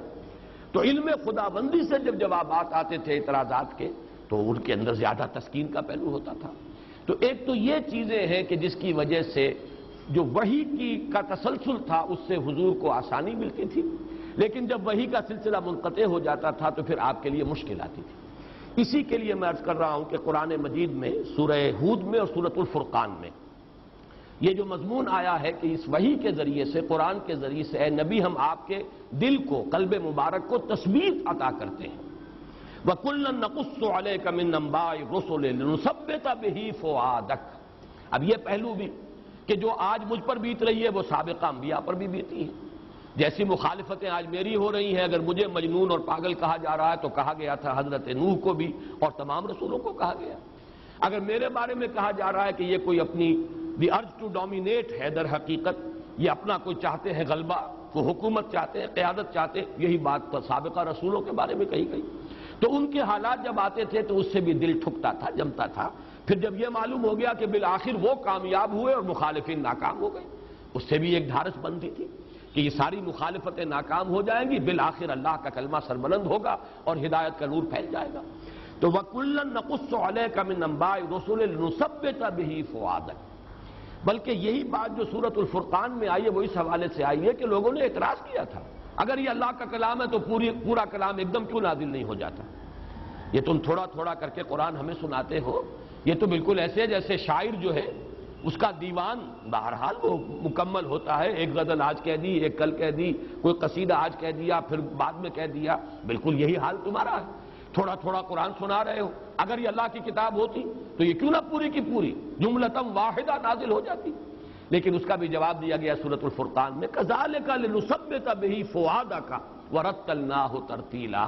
یہ اس لیے ہے کہ ہم آپ کے دل کو اس کے ذریعے سے تثبیت، دل کے لیے ثبات کا سامان کرنا چاہتے ہیں، اور چونکہ یہ ایک پیہم جد و جہد ہے جو آپ کو کرنی ہے اور مسلسل یہ رد و قضا جاری رہنی ہے، لہذا ایک ہی دم نہیں، جیسے جیسے حالات ہوں گے ویسے ویسے ہم آپ کی تثبیت قلبی کا سامان آپ کو اس وحی کے ذریعے سے دیتے چلے جائیں گے۔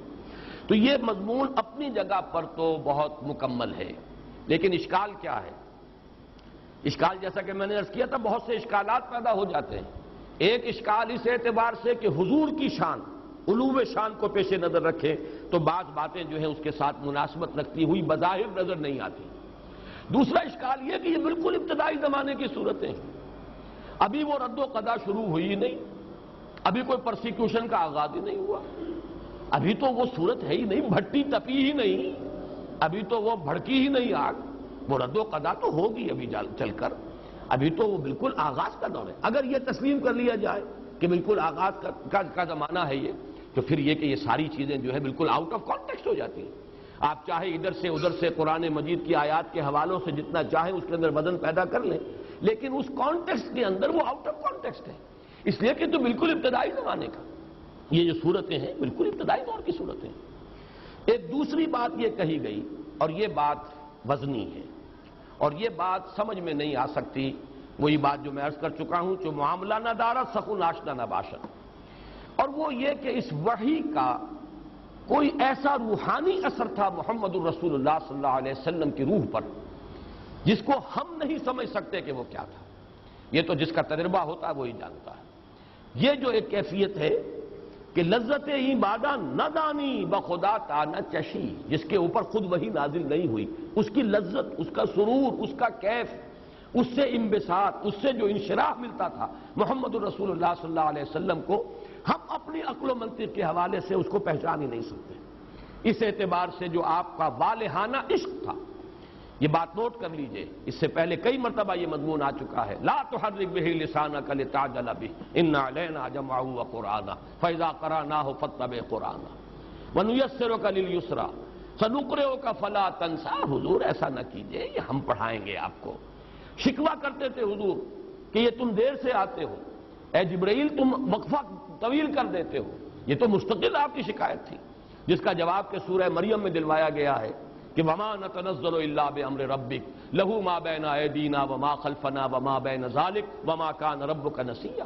اے نبی ہم اپنی مرضی سے نازل ہو ہی نہیں سکتے، تو آپ کے رب کا حکم ہوتا ہے تو ہم آتے ہیں، ہم اپنے اختیار سے نہیں آتے، اس لیے کہ ہمارے سامنے جو کچھ ہے اس کا اختیار بھی اللہ کے ہاتھ میں، جو ہمارے پیچھے ہے اس کا اختیار بھی اللہ کے ہاتھ میں، جو دونوں کے مابین ہے اس کا اختیار بھی اللہ کے ہاتھ میں۔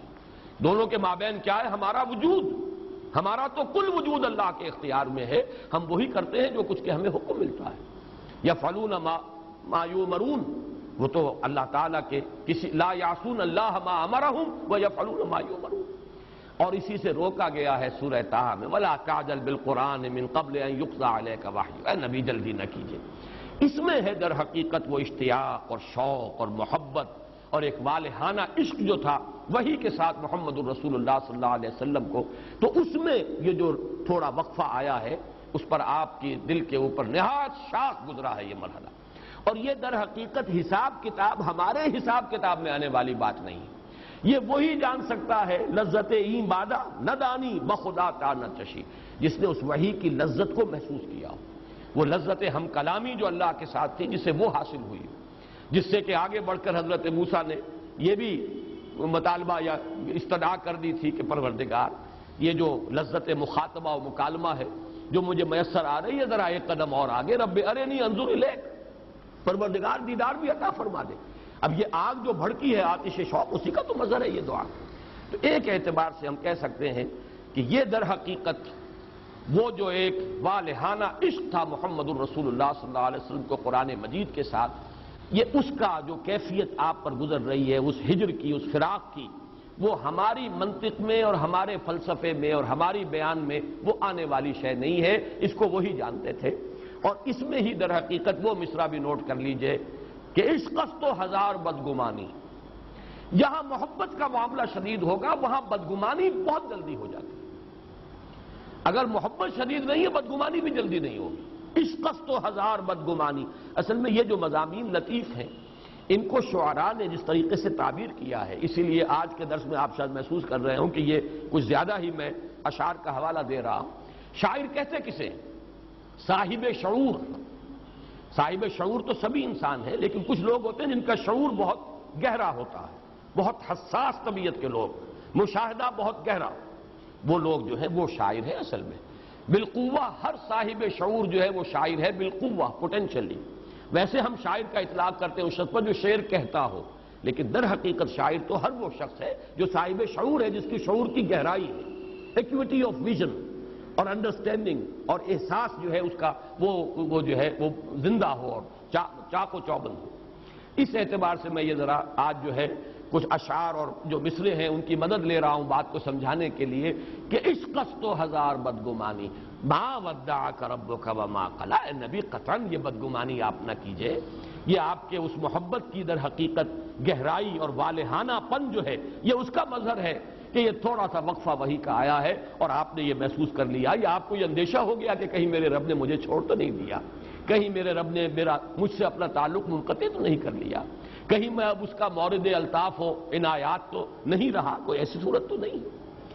اس میں پھر مزید اضافہ کر لیجئے کہ کچھ لوگوں کی طرف سے طعنے بھی حضور کو سننے پڑے، اور یہ عجیب بات ہے کہ دو خواتین کے بارے میں بات آتی ہے، اگرچہ ان دونوں کا جذبہ بالکل مختلف ہے، لیکن یہ کہ بات تقریباً ایک ہی کہی ہے۔ حضرت خدیجہ الکبریٰ رضی اللہ تعالی عنہا کا بھی یہ قول منقول ہے، اور یہ ابن جریر لائے ہیں، علامہ ابن جریر رحمۃ اللہ علیہ، حضرت شداد ابن عبداللہ رضی اللہ تعالی عنہ سے، کہ حضرت خدیجہ نے یہ کہا حضور سے کہ معلوم ہوتا ہے کہ آپ کی عجلت پسندی اور بے صبری کی وجہ سے اللہ آپ سے ناراض ہو گیا۔ یہ بے صبری بھی وہ دیکھیے، دل ناصبور جسے کہا جاتا ہے، وہ دل جسے صبر نہیں آتا، دل ناصبور۔ وہ تو یہ کہ عشق جتنا ہوگا اتنی ہی اس کے اندر صبر کی کمی ہو جائے گی. والہانہ پن جو ہے اس کی وجہ سے حضرت خدیجہ نے یہ کہا. معلوم ہوتا ہے کہ اللہ آپ کی اس بے صبری، اور اب یہ میں الفاظ کوٹ کر رہا ہوں، ہم یہ لفظ استعمال نہیں کر سکتے حضور کے لیے، اس لیے میں نے حوالہ دے دیا علامہ ابن جریر طبری، اور وہ بھی اس کو شداد ابن عبداللہ رضی اللہ تعالی عنہ سے کوٹ کر رہے ہیں کہ آپ کی بے صبری کی وجہ سے اللہ تعالیٰ آپ سے ناراض ہو گیا. یہ الفاظ حضرت خدیجہ الکبریٰ نے کہے. دوسری طرف یہ تو ہے ہمدردی اور تعصب کے ساتھ، اظہار ہمدردی ہے، تعصب کے ساتھ ایک بات کہی جا رہی ہے، اور طعن اور طنز کے انداز میں، اور بڑی خوشی اور ابتہاج اور مسرت کا اظہار کرتے ہوئے ام جمیل جو آپ کی چچی تھی ابو لہب کی بیوی، اس نے کہا محمد معلوم ہوتا تمہارا شیطان تمہیں چھوڑ گیا. اس روایت کی کچھ بڑی یعنی استہزائیہ انداز میں نفی کی ہے مولانا اصلاحی صاحب نے کہ کیسے ممکن ہے، کیسے پتہ چل گیا لوگوں کو کہ وہی جو ہے وہ بند ہو گئی.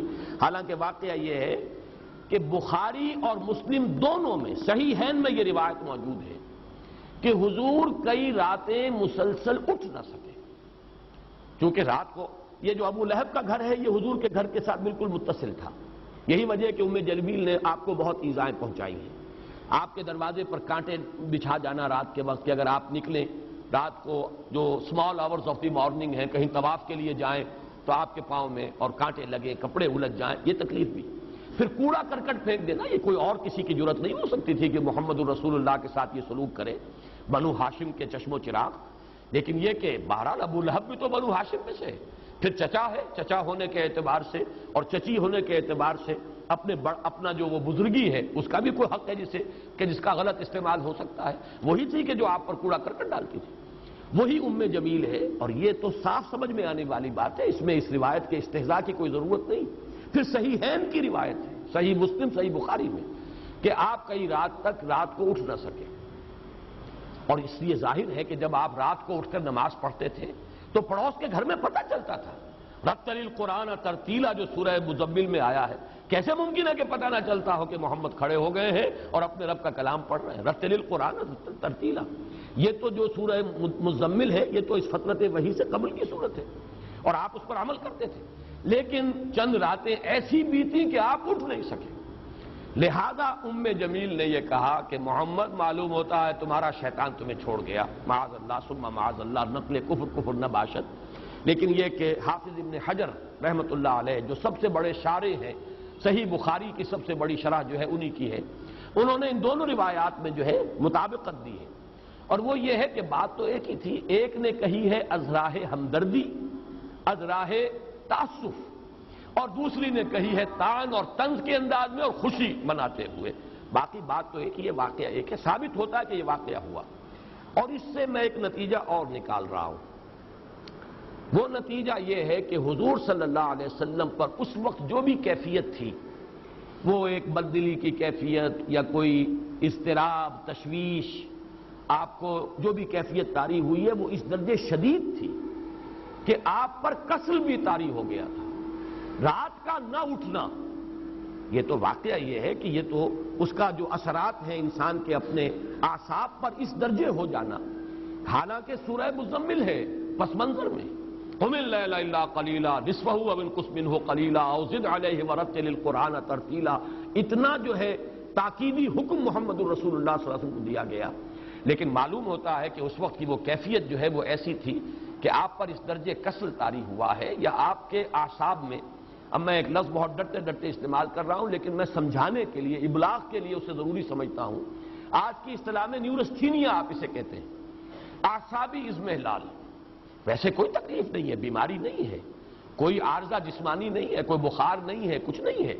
لیکن یہ ہے کہ کچھ اعصاب پر ایسا اضمحلال طاری ہو جاتا ہے، نیورستھینیا، اعصابی اضمحلال، کہ آدمی ہلنا چاہتا نہیں ہل رہا، حرکت کرنا چاہتا نہیں کر پا رہا، ہمت گویا کہ ایک طرح سے جواب دے جاتی ہے. تو معلوم ہوتا ہے کہ رات کو نہ اٹھ سکنا، جس کا کہ ثبوت صحیح بخاری صحیح مسلم دونوں سے مل رہا ہے، اس حد تک بھی آپ کی وہ کیفیت جو پس منظر میں ہے سورہ مبارکہ کے، اس کا اثر اس درجے تھا. اس سے بھی آگے بڑھ کر اس درجے شدید کیفیت تھی آپ پر کہ حضور فرماتے ہیں صلی اللہ علیہ وسلم، عارف کہاں گیا بھائی، سے والو آ کے اس کو ذرا، حضور فرماتے ہیں کہ مجھ پر یہ لمحہ اور یہ عرصہ جو ہے وقفہ اتنا شاخ گزرا کہ میرے دل میں بار بار یہ خیال آتا تھا کہ پہاڑ پر چڑھ کر اپنے آپ کو نیچے گرا. آپ اندازہ کیجئے، پھر میں عرض کر رہا ہوں حضور کا مقام اور مرتبہ اور یہ کیفیات، یعنی یہ کہ وسوسہ ہم اسے کہیں گے کہ وسوسہ اس حد تک آ رہا ہے کہ خودکشی پر انسان جو ہے آمادہ ہو رہا ہے. گویا کہ زندگی بے معنی ہو کر رہ گئی. زندگی اب کاہے کے لیے؟ اگر اللہ ہی نے چھوڑ دیا خدا نہ خواستہ، اگر وحی کا سلسلہ ہی منقطع ہو گیا، اگر میرے اعصاب ہی اتنے جواب دے گئے کہ میں رات کو کھڑا بھی نہیں ہو سکتا، تو جینا کاہے کے لیے؟ زندگی تو در حقیقت کسی مقصد کے لیے ہوتی ہے، کوئی آئیڈیل ہو. ایک ہے وہ جو حیوانی سطح پر زندگی گزارتے ہیں، جن کے بارے میں میری جو تعبیر ہے وہ یہ ہے کہ جنہیں زندگی گزارتی ہے وہ زندگی کو نہیں گزارتے، زندگی انہیں گزارتی ہے. وہ زندگی بسر نہیں کرتے، زندگی انہیں بسر کرتی ہے. ان کا معاملہ اور ہے. لیکن ایک وہ جس کا زندگی میں کوئی آئیڈیل ہے، کوئی محبوب ہے، کوئی اعلیٰ نصب العین ہے، کوئی مطلوب ہے، تو اس کے لیے تو زندگی جو ہے اسی اپنے نصب العین سے عبارت ہو کر رہ جاتی ہے. اگر اسی میں محسوس و تعطل ہے، اسی میں کوئی انقطاع کی صورت پیدا ہو گئی، اسی میں کوئی آگے بڑھنے کا راستہ نظر نہیں آ رہا، تو زندگی بے معنی ہو جائے گی. یہ چیز بھی ثابت ہے اور بخاری سے ثابت ہے. میں یہ سارے حوالے خاص طور پر آج اس لیے آپ کو نوٹ کرا رہا ہوں کہ یہ معاملات بڑے نازک ہیں. حضور کا مقام و مرتبہ تو یہ تو نفس گم کردہ بھی آیت جنید و باید یہ نہیں جا، یہ تو بہت نازک مقام ہے. اس اعتبار سے مجھے ساری باتیں جو میں کہہ رہا ہوں اگر صرف میری بات آپ سمجھیں گے تو آپ کو بدگمانی مجھ سے ہو جائے گی. میں یہ سارے حوالے اس لیے دے رہا ہوں کہ یہ چیزیں ثابت ہیں روایات سے، اور روایات بھی جو ہیں وہ دوسرے تیسرے درجے کی نہیں، بخاری سے، صحیح مسلم سے یہ ثابت ہے کہ اس درجے حضور پر یہ سختی جو ہے کی کیفیت تھی. اور ایک مقام اور نوٹ کر لیجئے جو سورہ انعام میں ہے، یہ جو تانے تھے جو حضور کو مل رہے تھے، معلوم ہوتا ہے دوسروں نے بھی دیے. یہ تو میں نے دو خواتین کی بات چونکہ ایک دوسرے کے مقابلے میں آ گئی ہے، حضرت خدیجہ رضی اللہ تعالی عنہا اور ام جمیل علیہا ما علیہا، تو ان دونوں کا چونکہ تضاد ہے وہ میں نے بیان کر دیا. ورنہ بہت سے لوگوں کے بارے میں آتا ہے کہ لوگوں نے کہنا شروع کر دیا محمد معلوم ہوتا ہے تمہارا خدا تمہیں چھوڑ گیا، کسی نے کہا تمہارا شیطان تمہیں چھوڑ گیا.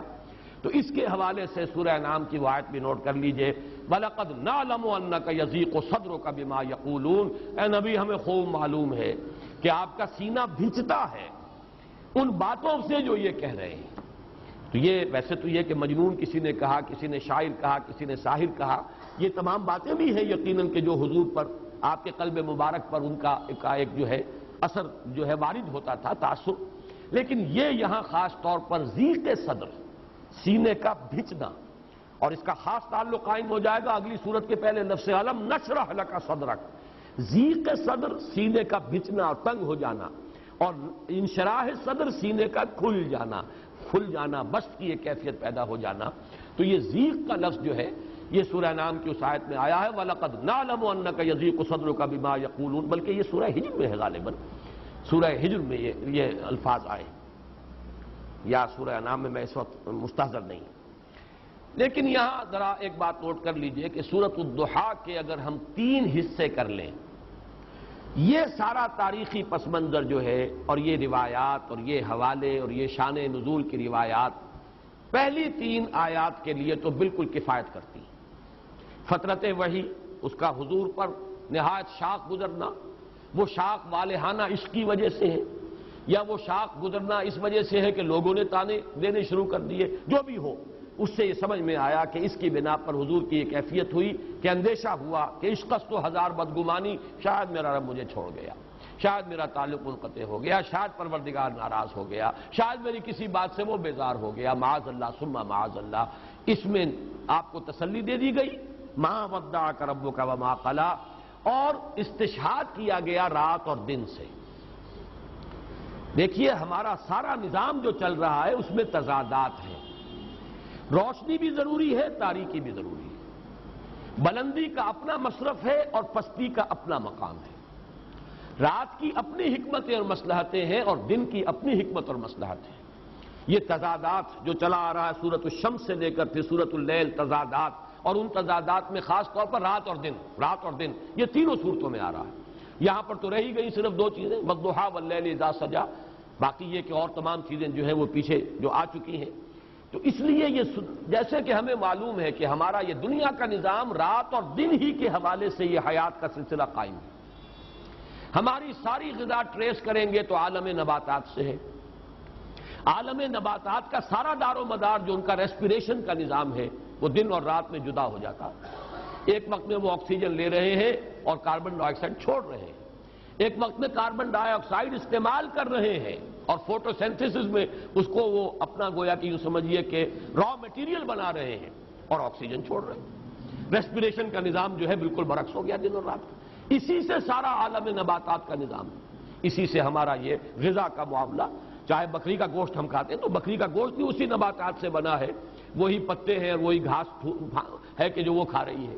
لہذا پھر اسی طریقے سے انسانی اپنی نفسیات ہے, تکان اسے طاری ہوتی ہے, اضمحلال ہو جاتا ہے. آپ کو معلوم ہے کہ مسلسل روشنی کے سامنے بٹھانا یہ تو ٹارچر کا ذریعہ ہے. جیسے کہ انویسٹیگیشن کے اندر بھی, انٹروگیشن میں بھی ٹارچر ہوتا ہے یہ کہ آپ کو مسلسل جگایا جائے اور روشنی جو ہے تیز وہ آپ کی آنکھوں پر ڈالی جائے, یہ تو ٹارچر ہو جائے گا. تو جیسے دن ضروری ہے رات بھی ضروری ہے, جیسے حرکت ضروری ہے ایسے ہی سکون بھی ضروری ہے, جیسے بھاگ دوڑ ضروری ہے ویسے ہی استراحت بھی ضروری ہے. اسی طرح اے نبی جیسے وحی کا آنا ضروری ہے ویسے ہی اس کا ایک وقفہ بھی ضروری ہے. آپ اس کا تحمل نہیں کر پائیں گے. لو انزلنا هذا القرآن على جبل لرأيته خاشعا متصدعا من خشية اللہ. اس پورے قرآن کو اگر ہم نے کسی پہاڑ پر اتار دیا ہوتا تو آپ دیکھتے کہ پھٹ جاتا اور وہ بیٹھ جاتا, دب جاتا اللہ کی خشیت سے, من خشیت اللہ. لہذا جیسے کہ میں آیت آپ کو سنا چکا سورۃ الفرقان کی, ہم نے تھوڑا تھوڑا کر کے نازل کیا. کذالک لنثبت به فؤادک ورتلناہ ترتیلا, تھوڑا تھوڑا کر کے اتارا ہے تاکہ آپ کا دل اس کو سہار سکے, تحمل کر سکے اور آپ کے دل کو اس کے ذریعے سے تثبیت حاصل ہو جائے. یہ گویا کہ دونوں چیزیں جو ہے یہ ایک دوسرے کے ساتھ ہیں, منسلک ہیں. تو یہ ہے والضحیٰ واللیل اذا سجا ما ودعک ربک وما قلی. لیکن اب جب ہم آتے ہیں اگلی 5 آیات پر, اس میں ایک اضافی کیفیت سامنے آ رہی ہے. یہ جو اب تسلی دی جا رہی ہے وَلَسَوْفَ يُعْطِيكَ رَبُّكَ فَتَرْضَىٰ وَلَلْآخِرَةُ خَيْرٌ لَكَ مِنَ الْأُولَىٰ أَلَمْ يَجِدْكَ يَتِيمًا فَآوَىٰ وَوَجَدَكَ ضَالًّا فَهَدَىٰ وَوَجَدَكَ عَائِلًا فَأَغْنَىٰ. اس کے پس منظر میں ایک دوسری کیفیت ہے, نا امیدی کی کیفیت. جیسے کہ میری محنت کا کوئی نتیجہ نہیں نکل رہا, ایک مایوسی اور بددلی کی کیفیت چھا رہی ہے. جیسے کہ پس منظر میں ہے سورہ طٰہٰ کی ابتدائی آیات کے, طٰہٰ ما انزلنا علیک القرآن لتشقیٰ. اس لیے ہم نے قرآن آپ پر نازل نہیں کیا کہ آپ ناکام اور نامراد ہوں, آپ بامراد ہوں گے, کامیاب ہوں گے, کامیابی آپ کے قدم چومے گی.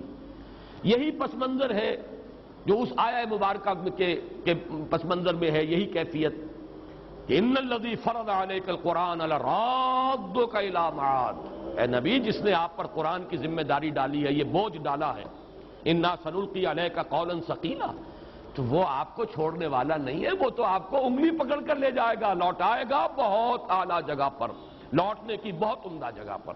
یہ میں اس کی وضاحت کر چکا ہوں. اس کا عام مفہوم تو یہ سمجھا گیا ہے کہ مکے میں واپس لے آئے گا. ہجرت کے وقت جو حضور پر شاخ گزر رہا تھا, خانہ کعبہ سے جو اب دوری ہو رہی تھی, تو اس میں تسلی دی گئی ہے. لیکن دوسرا مفہوم بھی موجود ہے ہمارے متقدمین کے ہاں, مفسرین کے ہاں موجود ہے, اسلاف کے ہاں, کہ اس سے مراد معاد سے یعنی یہ کہ ایک نہایت شاندار اور تابناک انجام ہے کہ جو آپ کا منتظر ہے, اور آپ جو ہے کہ ناکام اور خائب اور خاسر نہیں ہوں گے معاذ اللہ. یہ ری ایشورنس جو ہے اس کی کیفیت بالکل جدا ہے. اس میں رات اور دن کا مسئلہ نہیں ہے. رات اور دن کا مسئلہ وہاں تو بات بالکل فٹ بیٹھتا ہے کہ وحی کے نزول میں بھی حکمت ہے اور وحی کی فطرت جو ہے وہ بھی حکمت پر مبنی ہے. جیسے رات ضروری ہے دن بھی ضروری ہے, جیسے دن ضروری ہے رات بھی ضروری ہے, اسی طریقے سے وحی کی آمد بھی اپنی جگہ اور وحی کی فطرت اور اس کا وقفہ بھی اپنی جگہ پر ہے. یہ تو دونوں چیزیں جو ہے رات اور دن کے حوالے سے بالکل واضح ہو. لیکن یہاں جیسا کہ میں نے عرض کیا, اس میں زیادہ جھلک ہے جیسے اعصابی اضمحلال ہو جاتا ہے, ری ایشورنس کی ضرورت ہوتی ہے. اب یہاں دیکھیے, میں بغیر تشبیہ کہوں گا لیکن ہے تو وہ تشبیہ, اس کو آپ کہیں بھی حضور صلی اللہ علیہ وسلم کے اوپر اپلائی نہ کیجئے. کوئی مربی, کوئی معلم, کوئی بزرگ جو اس کے زیر تربیت ہے، زیر تعلیم ہے، اس کا تلمیذ ہے، وہ محسوس کرتا ہے کہ اس کی ہمت کو جواب دے رہی ہے، یہ سمجھ رہا ہے شاید میں نہیں پڑھ سکوں گا، یہ منزل بڑی کٹھن ہے، یہ کام مجھ سے نہیں ہوگا، تسلی دیتا ہے کہ نہیں، دیکھو ایسی بات نہیں ہے، خامخواہ کو دل نہ چھوڑو، دیکھو تم نے اتنے کچھ کامیابی حاصل کی ہے، تم پہلے وہاں سے وہاں تک پہنچے ہو، گھبرانے کی کیا بات ہے، ذرا سی ہمت کرو، حوصلہ جو ہے قائم رکھو، آگے بڑھو۔ یہ جو ایک ری ایشور کرنے کا انداز ہوتا ہے، جیسے تسلی دی جا رہی ہو اس معنی میں کہ اللہ آپ کا ساتھ دے گا۔ اب ظاہر بات ہے ہم نے جو بات کہی ہے مربی اور معلم کی، تو حضور صلی اللہ علیہ وسلم کو اگر ہم تلمیذ اور کسی کا شاگرد سمجھے تو وہ ذرا بات ہمارے قلب کے اوپر گراں گزرے گی، لیکن اگر ہم یہ سمجھیں کہ مربی اللہ ہے، آپ کا معلم اللہ ہے، مربی اللہ ہے، اس اعتبار سے الرب رب وَإِن تنزل والعبد عبد وَإِن ترقى، وہ نسبت وہاں پر قائم رہے گی۔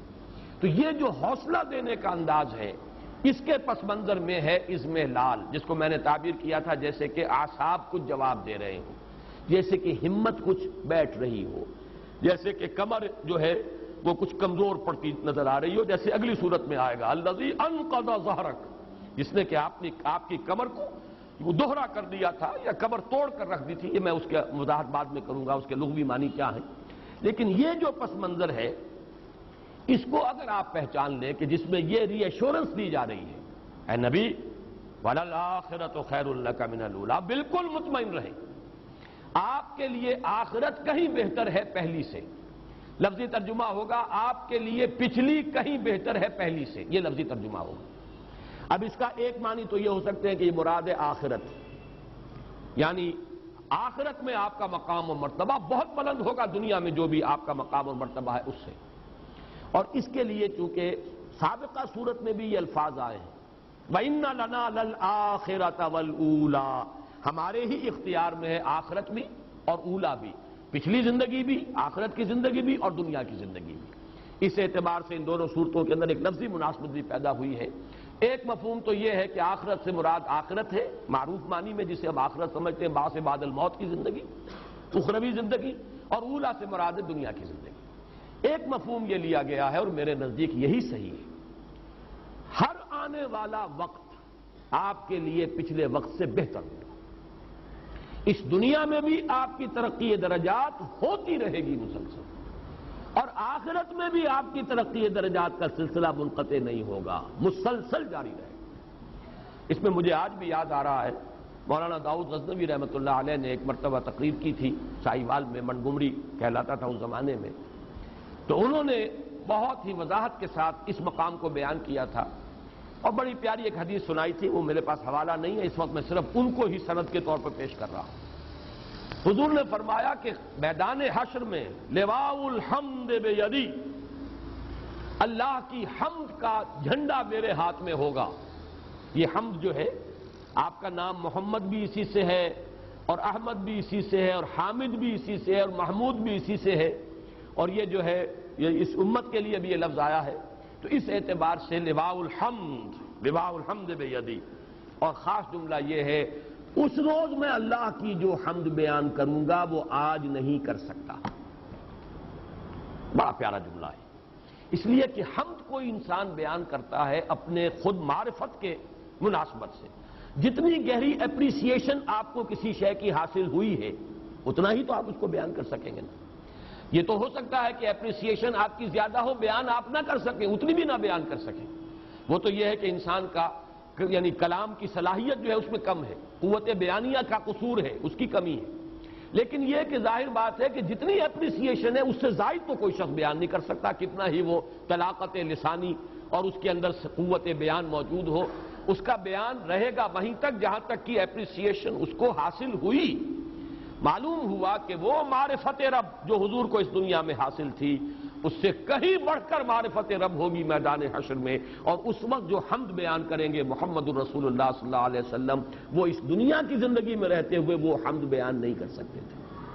تو وَلَلْآخِرَةُ خَيْرٌ لَكَ مِنَ الْأُولَىٰ، ہر آنے والی ساعت آپ کے لیے پچھلی ساعت سے بہتر ہوگی، اور آپ کے مراتب بلند سے بلند تر ہوتے چلے جائیں گے۔ وَلَسَوْفَ يُعْطِيكَ رَبُّكَ فَتَرْضَىٰ، اور عنقریب آپ کا رب آپ کو اتنا کچھ دے گا، وہ کچھ دے گا. اب یہ میں نے دو ڈائمنشنز علیحدہ کر دی. اتنا کچھ دے گا یہ گویا کہ کوانٹیٹیو ہے، وہ کچھ دے گا یہ کوالیٹیٹیو ہے. اور یہاں پر ان دونوں کو بالکل مبہم رکھا گیا، واضح نہیں کیا گیا. کہیں ابہام میں زیادہ تاثیر ہوتی ہے، وہ کچھ دے گا، وضاحت نہیں کہ کیا دے گا اس کی وضاحت نہیں کی گئی، لیکن اس میں زیادہ جو ہے مبالغہ ہے، زیادہ تاثیر ہے. آپ کا رب آپ کو وہ کچھ دے گا اور اتنا کچھ دے گا کہ آپ راضی ہو جائیں گے. اب اس میں وہ کوانٹیٹیو کوالیٹیٹیو سارے ایلیمنٹس لے آئیے. اس میں وہ چیز بھی لے آئیے، دنیا میں آپ کو کامیابی ہوگی، آپ فاتح کی حیثیت سے مکے میں داخل ہوں گے. وہ وقت آئے گا کہ یہی قبائل عرب جو ہے یدخلون فی دین اللہ افواجا، اللہ کے دین میں فوج در فوج داخل ہوں گے. پھر آپ کی امت کے ہاتھوں کیسر و کسریٰ کی سلطنتیں جو ہے وہ زیر ہوں گی اور وہاں پر جھنڈے گاڑے جائیں گے. آپ کے خلفائے راشدین کے زمانے میں کہاں سے کہاں تک بات پہنچ جائے گی. تو میں عرض کر رہا تھا کہ حضور نے فرمایا میرے لیے پوری زمین لپیٹ دی گئی، یہاں تک کہ میں نے اس کے مشارق اور مغارب سب دیکھ لیے، مشرق و مغرب سب میرے سامنے آ گئے. اور جو کچھ میں نے دیکھا ہے زمین کا حصہ، وہاں پر میری امت کی حکومت قائم ہو کر رہی ہے. یہ بھی گویا کہ وہی ایک نبی ہے، وَلَسَوْفَ يُعْطِيكَ رَبُّكَ فَتَرْضَىٰ. پھر یہ کہ آخرت میں جو مقام ہوگا خود آپ کو ذاتی طور پر مقام محمود پر فائز کیے جائیں گے. پھر یہ کہ آپ کے لیے شفاعت کبریٰ، جس کی کہ احادیث کے اندر صراحت آئی ہے. تو اے نبی آپ راضی ہو جائیں گے. جب میں پہلے بیان کر چکا ہوں کہ وہاں حضرت ابو بکر سے خطاب تھا تو وَلَسَوْفَ يَرْضَىٰ، یہاں وَلَسَوْفَ يُعْطِيكَ رَبُّكَ فَتَرْضَىٰ. اب اس میں تفاصیل کا جتنا بھی ہے رنگ ابھر لیجئے، کیا کچھ اللہ نے دیا اور کیا کچھ جو ہے ابھی آخرت میں محمد الرسول اللہ صلی اللہ علیہ وسلم اور آپ کی امت کے لیے کیا کیا مدارج ہیں اور کیا کیا رتبے ہیں جو اللہ نے رکھے ہیں. أَلَمْ يَجِدْكَ يَتِيمًا فَآوَىٰ، یہ جب 3 آیتیں آ رہی ہیں یہ بھی وہ انداز ہے. دیکھو ہم نے تمہارا ساتھ کبھی چھوڑا ہے پہلے؟ غور کرو اپنی سابقہ زندگی پر. جو تمہارا رب تمہیں ان مراحل سے گزار کر لایا، کہ آئندہ تمہارا ساتھ چھوڑ دے گا؟ یہ بھی جیسا کہ میں نے عرض کیا ہے کہ یہاں بھی تھوڑا سا آدمی کی زبان لڑکھڑاتی ہے کہ نبی اکرم صلی اللہ علیہ وسلم کو بھی ان چیزوں کے حوالے سے تذکیر کی ضرورت تھی. ہمارا ذہن قبول کرنے سے آپ کے خاص مقام و مرتبے کے اعتبار سے ذرا یہاں رکتا ہے، رکاوٹ محسوس کرتا ہے. سامنے کی باتیں ہیں بالکل، لیکن یہ کہ یہ سامنے کی باتیں جیسے کسی طالب علم کو کوئی استاد یاد دلاتا ہے، وہاں تو بات سمجھ میں آتی ہے. لیکن محمد الرسول اللہ صلی اللہ علیہ وسلم کو بھی کیا یہ باتیں اس طور سے یاد دلانے کی ضرورت تھی؟ یہاں آ کر ذرا طبیعت جو ہے رکتی ہے. بہرحال اس پر میں عرض کروں گا اس کی توجیہ کیا ہے. اس وقت یہ سمجھ لیجئے یہ حضور کی حیات طیبہ کے 3 ادوار ہیں جن میں اللہ کی رحمت اور شفقت جو ہے حضور پر، اللہ کی عنایت خصوصی حضور پر 3 مختلف صورتوں میں جو ہے وہ شامل حال ہوئی. اس کے حوالے سے بلکہ نوٹ کر لیجئے، میں نے کبھی سیرت کی تقریر میں یہ عرض کیا تھا کہ حضور کی پوری حیات دنیاوی 6 آیات کے حوالے سے 6 چیپٹرز میں 6 آیات کے زیر عنوان لائی جا سکتی ہے. 3 آیات یہ ہیں اور 3 آیات سورہ مدثر کی. آپ کا پہلا حصہ زندگی کا وہ ہے، یوں سمجھئے کہ 10-12 برس تک کی زندگی. پیدائش ہو رہی ہے والد کے انتقال کے بعد، چند سال کے ہیں کہ والدہ کا سایہ سر سے اٹھ گیا. مزید 2 سال گزرے کہ دادا بھی اللہ کے ہاں گئے. اس کے بعد البتہ یہ نوٹ کر لیجئے ہمارے بھی عام جو مورخین ہیں اور سیرت نگار ہیں انہوں نے ایک بہت بڑا خلا چھوڑ دیا ہے. عبد المطلب کے انتقال کے بعد زبیر حضور کے تایا حضور کے اتالیق اور سرپرست رہے. ابو طالب کو زیادہ نمایاں کرنے کے لیے زبیر کا نام جو ہے خارج کر دیا گیا یہ سیرت کی کتابوں سے. وہ جو جنگ بھی ہوئی تھی، واحد جنگ ہے حضور کی اس دور میں جس میں کہ حضور شریک ہوئے ہیں، اگرچہ آپ نے باقاعدہ کوئی خوریزی میں حصہ نہیں لیا، لیکن یہ کہ وہ تو ایک قبائلی معاشرہ تھا. جب جنگ ہے تو ہر قبیلے کے جو بھی جوان ہیں ان کو جا کے شریک ہونا ہے. اس وقت علم جو تھا بنو ہاشم کا علم وہ زبیر کے ہاتھ میں تھا، ابو طالب کے ہاتھ میں نہیں تھا. یہ تو زبیر کے انتقال کے بعد ابو طالب کا مرحلہ آیا ہے کہ پھر وہ جو ہاؤس آف ہاشم تھا، بنو ہاشم، ہاشم کا گھرانہ، اس کی جو سربراہی ہے وہ ابو طالب کے ہاتھ پہ آئی ہے ذمہ داری، اور پھر یقیناً ہم بھی تسلیم کرتے ہیں کہ انہوں نے ساتھ دیا ہے حضور کا اور تعاون کیا ہے۔ لیکن یہ ہے کہ یہ 4 مرحلے آپ ذہن میں رکھیے، بلکہ ایک اعتبار سے نوٹ کر لیجئے، ابو طالب کو حضور نے سپورٹ کیا ہے معاشی طور پر۔ ابو طالب کا کوئی معاشی احسان محمد کی گردن پر نہیں ہے، اور یہ میں کسی تعصب کی وجہ سے ہرگز نہیں کہہ رہا۔ جب میں ابو طالب کا وہ احسان مانتا ہوں اور ڈنکے کے چوٹ اعلان کرتا ہوں کہ 10 برس تک پروٹیکشن دنیا میں اگر حاصل تھی حضور کو تو وہ ابو طالب کی وجہ سے تھی، ورنہ آخرت میں تو ظاہر بات ہے اصل جو ہے پروٹیکشن وہ تو اللہ کی ہے، لیکن وہ تو ہے انویزیبل ورلڈ، وہ تو ہے غیبی ایک عالم۔ دنیا میں عالم اسباب میں پروٹیکشن جو حضور کو حاصل رہی ہے آغاز وحی کے بعد سے لے کر سن 10 تک، جب تک کہ ابو طالب کا انتقال نہیں ہو گیا، تو آپ کو جو بھی حفاظت حاصل رہی ہے وہ ابو طالب کی، کوئی شک نہیں، اور اس کی بنا پر ہم میں سے ہر شخص کی گردن پر اور کندھے پر احسان کا ایک بار گراں ہے ابو طالب کا۔ لیکن یہ کہ ایک درمیان میں نوٹ کر لیجئے، جہاں تک معاشی کفالت کا تعلق ہے حضور پر یہ احسان ابو طالب کا نہیں ہے، بلکہ ابو طالب پر احسان ہے حضور کا۔ آپ نے محنت کی، مزدوری کی، مشقت کی، آپ کماتے تھے اور ابو طالب کے گھرانے کو سپورٹ کرتے تھے، اس لیے کہ ابو طالب مفلس تھے، قلاش تھے، دنیاوی حیثیت ان کی نہیں تھی، مالدار نہیں تھے، عیالدار تھے، اولاد بہت تھی۔ حضور نے بھیڑیں بکریاں چرائی ہیں اور کمایا ہے، اور حضور نے محنت کی ہے اور پالا ہے اور معاشی اعتبار سے سپورٹ کیا ابو طالب کے گھرانے کو۔ پھر جب آپ کی شادی ہو گئی حضرت خدیجہ سے تو حضرت علی کو اپنے پاس اسی لیے رکھا ہے تاکہ وہ جو بوجھ ہے ابو طالب کے اوپر وہ کم رہے، جو اپنے بچوں کی جو بھی ہے ان کی کفالت کا، تو ایک شخص ان کے پاس، اور غالباً حضرت جعفر جو ہے وہ بھی کسی اور کے پاس تھے، تو اس اعتبار سے شاید حضرت عباس کے پاس، اگر میرا جو ہے وہ یادداشت اگر ٹھوکر نہیں کھا رہی، اسی وجہ سے یہ معاملہ تھا کہ عباس بھی جو ہے وہ کافی آسودہ حال تھے۔ ادھر حضور کو اللہ تعالیٰ نے غنا عطا کر دیا حضرت خدیجہ سے شادی کا، نتیجہ یہ نکلا ہے کہ حضرت علی یہاں تھے، جعفر وہاں تھے، اس لیے کہ ابو طالب سپورٹ نہیں کر پاتے تھے۔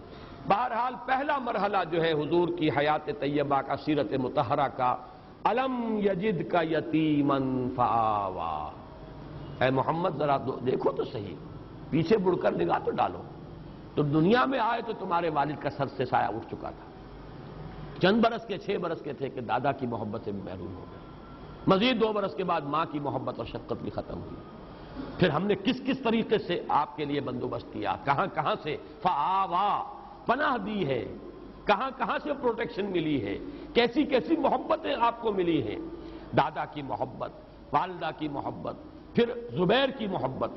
زبیر کے علم تلے محمد الرسول اللہ اس جنگ میں شریک تھے، اگرچہ باقاعدہ خوریزی میں آپ نے حصہ نہیں لیا، لیکن تھے، جھنڈا ان کے ہاتھ میں تھا۔ تو پہلا دور تو یہ ہے محمد الرسول اللہ صلی اللہ علیہ وسلم کی حیات دنیاوی کا، جس کے لیے عنوان ہے الم یجد کا یتیما فآوا۔ یہاں تھوڑا سا ان آیات کی ترتیب میں آگے پیچھے ہے، اور غالباً یہ آہنگ کا جو بھی قرآن مجید کے اندر جو ایک آہنگ ہے، صوتی آہنگ، یہ ڈیوائن میوزک جو ہے اس کا تقاضا ہے۔ دوسرا مرحلہ کیا ہے؟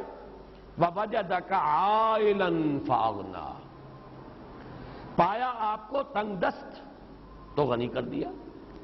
اب اس کے دونوں پہلو ذہن میں رکھیے، ایک غنائے ظاہری جو حضرت خدیجہ رضی اللہ تعالی عنہا سے آپ کے نکاح کے ذریعے سے آپ کو دنیا میں غنا کی شکل حاصل ہو گئی۔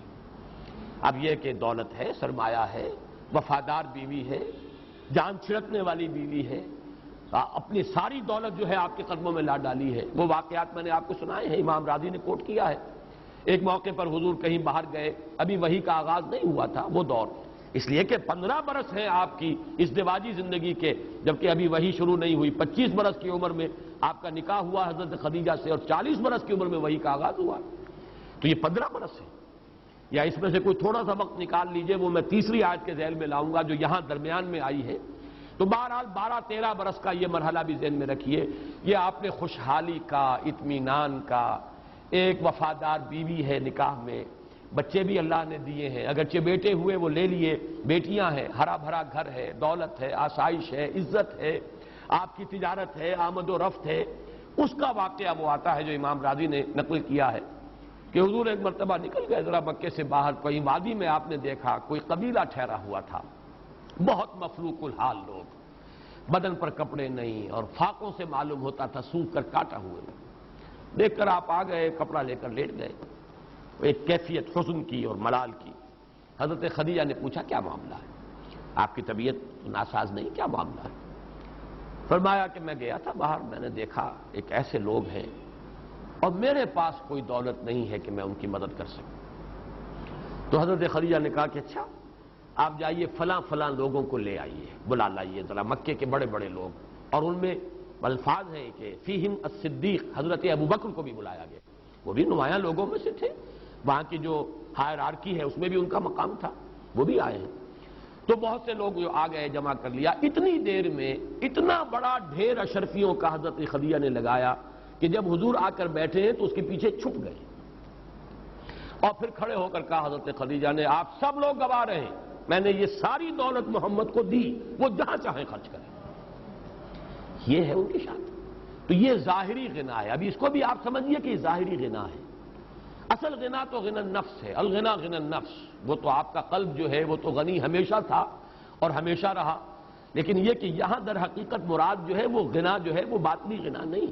وَوَجَدَكَ عَائِلًا فَأَغْنَىٰ، پایا آپ کو تنگ دست تو آپ کو غنی کر دیا۔ یہ وہ زندگی کا دوسرا دور ہے۔ تیسرا دور وہ ہے، یہ ہے در حقیقت ایک اعتبار سے بڑا سخت دور جو حضور پر گزرا ہے، اس کو آپ کہہ سکتے ہیں فلسفیانہ غور و فکر کا دور۔ دیکھیے اس کو ایک انداز سے ذرا حضور کے مقام و مرتبے کے اور آپ کے ذکر سے تو یہ چیز پھر غیر متناسب اور نامناسب نظر آتی ہے، لیکن بات کو سمجھیے۔ جب تک کہ ایک تنگ دستی تھی تو پوری محنت جو ہے جسمانی مشقت لگ رہی ہے، اب جب فراغت بھی ہو گئی، ہر طرح کی سہولتیں بھی حاصل ہو گئیں، گھریلو ازدواجی زندگی کی مسرتیں بھی حاصل ہیں، تو غالباً اب وہ وقت آیا ہے کہ فلسفیانہ غور و فکر، یہ کائنات ہے کیا؟ یہ زندگی ہے کیا؟ یہ ہم کہاں سے آئے ہیں، کہاں جا رہے ہیں؟ یہ گاڑی چلے جا رہی ہے، رو میں ہے رخش عمر، کہاں دیکھیے ہمیں، نہ ہاتھ باغ پہ ہے نہ پا ہے رکاب میں، کدھر جا رہے ہیں پتہ نہیں، کہاں ہم جا رہے ہیں، کہاں سے ہدایت ملے؟ پھر یہ جو پستی ہے اخلاقی، اب ظاہر بات ہے جو خود اخلاق کی اس بلندی پر فائز ہو، اسے جو اپنے معاشرے میں پستی نظر آ رہی تھی۔ یہ لوگ کس درجے ڈنات اور کس درجے کمینگی کا مظاہرہ کر رہے ہیں، کیسی درندگی کا مظاہرہ ہو رہا ہے، غلاموں پر جو ظلم و ستم ہو رہا ہے، لوگوں کے اندر جو ہے اخلاق کا شمع نہیں رہا، یتیموں کو دھکے دیے جا رہے ہیں، بھوکوں کو کھانا کھلانے والا کوئی نہیں ہے، یہ سب کچھ جو ہو رہا ہے فحاشی ہے۔ اور عشقیہ داستانیں جو ہیں کھڑے ہو کر بڑے شوق سے لمبے لمبے قصیدوں کے اندر بیان کی جا رہے ہیں، فحاشی ہو رہی ہے۔ یہ ننگے مادر ذات برہنہ طواف کیا جا رہا ہے کعبے کا، کیا ہو رہا ہے؟ اس کا کیا علاج ہے؟ حالات میں کوئی بہتری ہو سکتی ہے؟ کیسے ہوگی؟ ایک سلیم الفطرت انسان ایک طرف تو اپنے ماحول کو دیکھ کر کڑ رہا ہے، سوچ رہا ہے اس کا حل کیا ہے، ہو بھی سکے گا حل کہ نہیں، کوئی امکان ہے اس کے درست ہونے کا؟ پھر یہ کہ مجھے کہاں سے ہدایت ملے، یقین والی دولت کہاں سے ملے؟ یہ ساری چیزیں وہ ہیں جو فلسفیانہ غور و فکر کا ایک بڑا شدید مرحلہ محمد الرسول اللہ پر گزرا ہے۔ بلکہ یہ ابھی لفظ رسول اللہ میں نے ایڈ کر دیا، اس وقت تک تو ابھی آپ کی نبوت ظاہر نہیں ہوئی، رسالت پر فائز نہیں ہوئے، یہ ایک حکیمانہ غور و فکر کا مرحلہ ہے۔ اسی کے بارے میں احادیث میں آتا ہے کہ فلما بلغ 40 سنة حبب إليه الخلاء فكان يخلو بغار حراء يتحنث فيه، آپ نے غور و فکر شروع کیا، خلوت گزینی محبوب ہو گئی، اب ملنا جلنا چھوڑ دیا لوگوں سے، جیسے کہتے ہیں وڈرا کر لینا، وہ ملنا جلنا، دنیا کی محفلوں سے اکتا گیا ہوں یا رب، کیا لطف انجمن کا جب دل ہی بجھ گیا ہو۔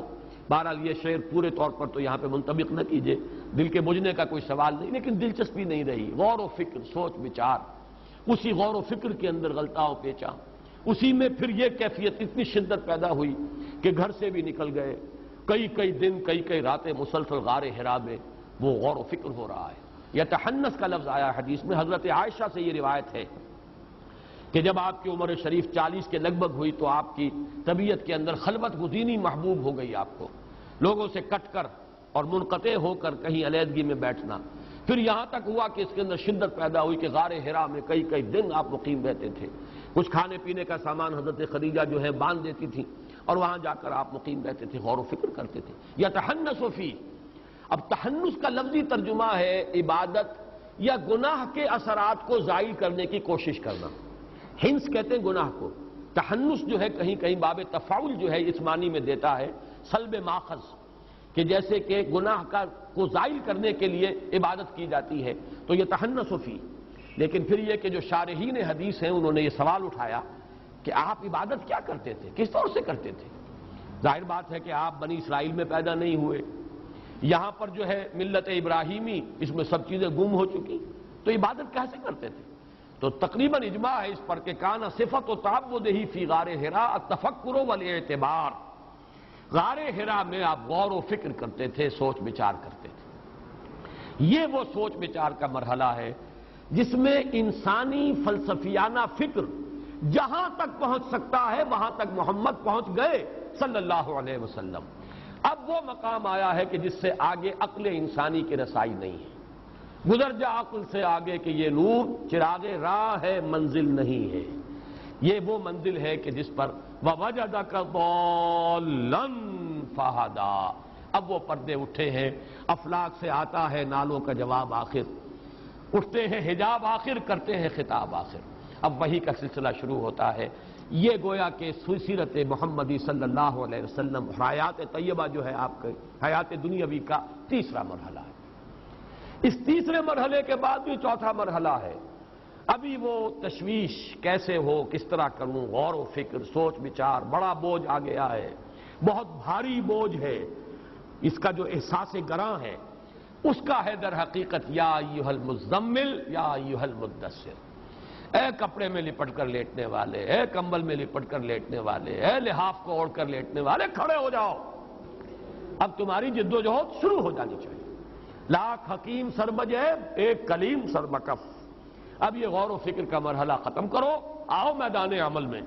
اور دو عمل ہے، ایک رات کا عمل ہے قم اللیل الا قلیلا نصفہ او انقص منہ قلیلا اور زد علیہ ورتل القرآن ترتیلا. اور ایک دن کا عمل ہے یا ایھا المدثر قم فانذر وربک فکبر. تو پانچواں مرحلہ ہے حضور کا انذار. پورا مکی دور جو ہے آپ یہاں سمجھیے دعوت، انذار، خبردار کرنا، جگانا، ہوش میں لانا. یہ 13 برس جو ہے یہ در حقیقت مرحلہ ہے انذار کا. اور باخری 11 برس یہ مرحلہ ہے تکبیر رب. اب اللہ کے جھنڈے کو بلند کرنے کے لیے سیف بدست آپ محمد الرسول اللہ صلی اللہ علیہ وسلم جہاد اور قتال کے میدان میں. 6 آیات کے حوالے سے حیات دنیاوی محمد الرسول اللہ صلی اللہ علیہ وسلم کی الم یجد کا یتیما فآوا، پہلے 10 11 12 برس. ووجدک عائلا فاغنا، یہ وہ درمیانی حصہ.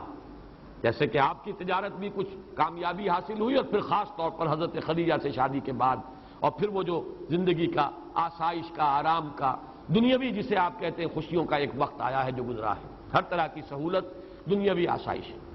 پھر وہ وقت آیا غور و فکر، سوچ بچار. پھر وہ وقت آیا اب کھڑے ہو جاؤ، یا ایھا المدثر، کمر کس لو، یا ایھا المزمل قم، یا ایھا المدثر قم.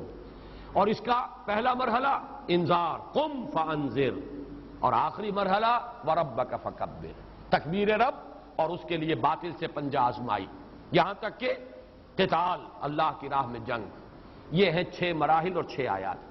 بہرحال ان کے حوالے سے اب جو بات مجھے عرض کرنی ہے وہ یہ ہے وَوَجَدَكَ ضَالًّا فَهَدَىٰ. اس پر یہ ہے کہ ضال کے لفظی معنی کیا ہیں، اس پر بہت سی آپ کو مل جائیں گی تفاسیر کے اندر آ رہا. ضال کے معنی جو ہے یہ سمجھ لیجئے ایسا شخص بھی ہو سکتا ہے جو راہ سے بھٹک گیا ہو، لیکن اس کا بھٹکنا شرارت نفس کی وجہ سے نہ ہو، مغالطے کی وجہ سے. خلوص میں بھی تو آدمی غلطی کر بیٹھتا، جیسے کہ ضالین اور مغضوب علیہم، یہ سورہ فاتحہ میں جو آخری 2 آیات ہیں ان کا تعلق ان سے ہے. مغضوب علیہم یہود، جنہوں نے اپنی شرارت نفس، محبت دنیاوی کی بنیاد پر ٹھوکر کھائی. ضالین نصارہ، جنہوں نے محبت میں غلو کیا حضرت عیسیٰ علیہ السلام کے، اور رہبانیت میں غلو کیا، ترک دنیا میں غلو کیا. ظاہر بات ہے یہ دونوں چیزیں بدنیتی پر نہیں ہیں. چاہے وہ عقیدت اور محبت کا غلو ہے وہ بدنیتی نہیں ہے، اگر رہبانیت کا راستہ اختیار کیا وہ بھی بدنیتی نہیں ہے، نیک نیتی کے ساتھ راستے سے بھٹک جانا یہ بھی لفظ ضال کا مصداق ہے۔ پھر ضال عربی زبان میں آتا ہے کوئی شخص کسی جذبے سے اتنا مغلوب الحال ہو جائے، جیسے کسی کے عشق میں دیوانگی، کوئی ایک کیفیت ایسی طاری ہو گئی ہے جو صوفیہ کی اصطلاح ہے مجذوب، متحیر، فلسفیوں کی اصطلاح ہے متحیر، حیران، اس لیے کہ اس کائنات کا عقدہ کہ کسی نے نہ آج تک یہ سلجھایا ہے اور نہ یہ سلجھے گا، کہ کس نقصد نہ ملک شاید بحکمت ہی معمارہ، حیرانگی، وہ بھی ضال کا لفظ ہے۔ آدمی حیران کھڑا ہو ادھر جاؤں یا ادھر جاؤں، یہ بھی ضال ہے۔ راستہ ابھی واضح نہیں ہے، ابھی راستے کی تلاش میں ہے، یہ بھی ضال ہے۔ کوئی کسی کی محبت جو ہے اس درجے سوار ہو گئی ہے کہ اپنا ہوش نہیں رہا، اپنے جو ہے اپنے نہ پیٹ کا خیال ہے، نہ اپنی بھوک کا خیال ہے، نہ اپنے آرام کا خیال ہے، یہ بھی لفظ ضال کا مصداق ہے۔ یہاں پر ان تمام میں سے آئے گا تلاش حقیقت میں سرگرداں، وہ فلسفیانہ غور و فکر کا مرحلہ جو محمد الرسول اللہ صلی اللہ علیہ وسلم نے غار حرا میں طے کیا ہے۔ وَوَجَدَكَ ضَالًّا فَهَدَىٰ۔ اب اس پر جو بات مجھے عرض کرنی ہے، اور یہ میں محسوس کر رہا ہوں کہ آج ہمیں سورۃ الضحیٰ ہی پر اکتفا کرنی پڑے گی، سورۃ الانشراح جو ہے وہ اب کل ہم پڑھیں گے انشاءاللہ، لیکن اس کو ہم مکمل کر لیں گے۔ ان دونوں کیفیات کو جمع کر لیجئے۔ پہلی کیفیت وہ یہ احساس کہ میرے رب نے کہیں مجھے چھوڑ تو نہیں دیا، یہ تشویش، یہ اضطراب کہ عشقست و ہزار بدگمانی۔ دوسرا احساس یہ کامیاب ہو سکوں گا، اتنا بڑا بھاری بوجھ اٹھا سکوں گا، کیا یہ اس مشن، اس کی ذمہ داری میں ادا کر سکوں گا، یہ دوسری تشویش ہے، اور اس میں ہمت کا کچھ جواب دے جانا، جیسے کہ نیورستینیا کا لفظ میں نے استعمال کیا۔ ان دونوں کیفیات کو جمع کیجئے تو اب صوفیہ کی ایک اصطلاح کے حوالے سے بات سمجھ میں آئے گی۔ قبض کی کیفیت، شدید قبض کی کیفیت تھی محمد الرسول اللہ صلی اللہ علیہ وسلم پر، جس میں کہ یہ سورہ مبارکہ نازل ہوئی ہے آپ کی دلجوئی اور تسلی کے لیے۔ اس کے لیے ذرا تھوڑی سی وضاحت مجھے کرنی پڑے گی۔ دیکھیے، انسانوں کی اکثریت تو ان پر مشتمل ہے جو بے حس ہوتے ہیں اور غبی ہوتے ہیں، جو ہو جائے ڈھیٹ انسان، کسی چیز کی کوئی خاص، بس اپنی فکر ہے، اپنے بطن اور فرج کے تقاضے ہیں، مال جمع کرنا ہے، اس سے آگے کوئی اور فکر نہیں، کوئی سوچ نہیں، کوئی احساسات نہیں۔ کسی کے دل پر کیا بیت رہی ہے ہمیں کیا، وہ جانے۔ کوئی بھوکا ہے ہمیں کیا۔ ایک وہ کیفیت ہے کہ قافلے کو دیکھ کر آئے قبیلے کو، اور حضور صلی اللہ علیہ وسلم کی کیفیت وہ ہو گئی جس میں کہ حضرت خدیجہ رضی اللہ تعالی عنہا نے وہ قدم اٹھایا۔ ایک یہ کہ ہوا کرے، ہم کسی کے ذمہ دار تو نہیں، لا ابالی، جیسے آ چکا ہے پچھلی صورت میں، من بخل واستغنی استغنا۔ ان لوگوں کو چھوڑ دیجئے تو ایک اقلیت انسانوں کی ایسی ہوتی ہے جن کے لیے میں دو لفظ اب استعمال کر رہا ہوں، ذہین اور حساس۔ ذہین اور حساس لوگوں میں قبض اور بسط کی کیفیت، یہ مختلف سائیکلز ہیں جو آتی رہتی ہیں۔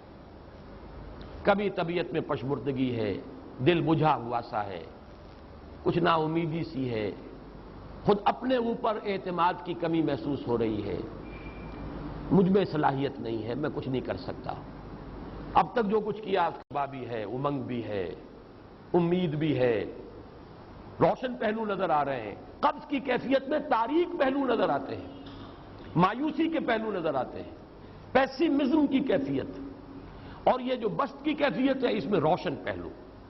دیکھو یہ بھی تو ہے نا، آخر یہ بھی تو ہوا ہے، اور بھی ہو سکتا ہے، آخر اب تک میں نے یہ کام بھی تو کر لیا، آگے بھی مشکل آسان ہو سکتی ہے۔ یہ دو کیفیات ہیں قبض اور بسط کی، جن کو کہ صوفیاء کرام نے یہ اصطلاحات، یہ عنوان دیے، قبض اور بسط۔ جتنی انسان کے اندر حساسیت کی کیفیت زیادہ ہوگی، ذہانت زیادہ ہوگی، اتنا ہی یہ جو ویوز ہیں اس کی ایمپلیٹیوڈ زیادہ ہوتی ہے۔ کم ذہین انسان ہے، کم حساس ہے، آئیں گے تو صحیح ہے، لیکن یہ کہ وہ ویو جو ہے اس کا ایمپلیٹیوڈ جو ہے اس کے اندر اوپر اور نیچے کی کیفیت زیادہ نہیں ہوگی۔ لیکن جتنا یہ معاملہ بڑھتا ہے یہ جو ویو ہے اس کی ایمپلیٹیوڈ بڑھتا چلا جاتا ہے۔ لیکن نارمل انسان کا معاملہ یہ ہے کہ یہ حدود کے اندر رہے، اسی کی ایک کیفیت جو ہے ایب نارمل جب ہو جاتا ہے یہی ہے جو جدید ہماری جو سائیکولوجیکل میڈیسن ہے اس میں اسے مینیکس ڈپریسو سائیکوسس کہا جاتا ہے۔ مایوسی ہوئی تو اتنی ہوئی کہ جیسے کمر ٹوٹ کر رہ گئی، اور اسی ڈپریشن میں ہوتی ہیں خودکشیاں، خودکشی کر جاتا ہے ڈپریشن۔ کچھ روشن پہلو نظر ہی نہیں آ رہا، کوئی امید کا پہلو نظر ہی نہیں آ رہا، کوئی صورت نظر نہیں آتی، کوئی امید بر نہیں آتی، کس طرف جاؤں کدھر دیکھوں کسے آواز دوں، اے ہجوم نامرادی دل بہت گھبرائے ہے۔ اور جب آدمی محسوس کرتا I can't face these realities, یہ کمٹ سوسائڈ۔ یہ اور جب کیفیت ہوتی ہے انشراح کی تو آدمی خوب بھاگ رہا ہے، دوڑ رہا ہے، امنگ ہے، محنت ہے، دوڑ رہا ہے، امیدیں ہیں، اب ہر چیز کا روشن پہلو نظر آ رہا ہے۔ عجیب ہے یہ۔ اصل میں مجھے کچھ تجربہ بھی ہوا ہے، ہمارے خاندان میں بھی یہ مرض موجود رہا۔ میرے والد مرحوم کافی طویل عرصے اس مینیک ڈپریسو سائیکوسس کے مریض رہے۔ کچھ ہوتا ہے یہ معاملہ، ویسے بھی شاید ہمارا خاندان جو ہے اس کیٹیگری میں آتا ہے جس میں ذہانت نسبتاً کچھ زیادہ ہے، حساسیت بھی نسبتاً کچھ زیادہ ہے۔ یہ دوسری بات ہے کہ کوئی شخص جو ہے یہ فلسفے کے طور پر اختیار کر لے کہ اپنے آپ کو ڈھیٹ بنا لینا ہے، یہ فلسفہ بھی بن سکتا ہے، لیکن یہ ہے کہ اگر آدمی چھوڑ دے اپنی طبیعت کو تو یہ دونوں کیفیات آتی ہیں۔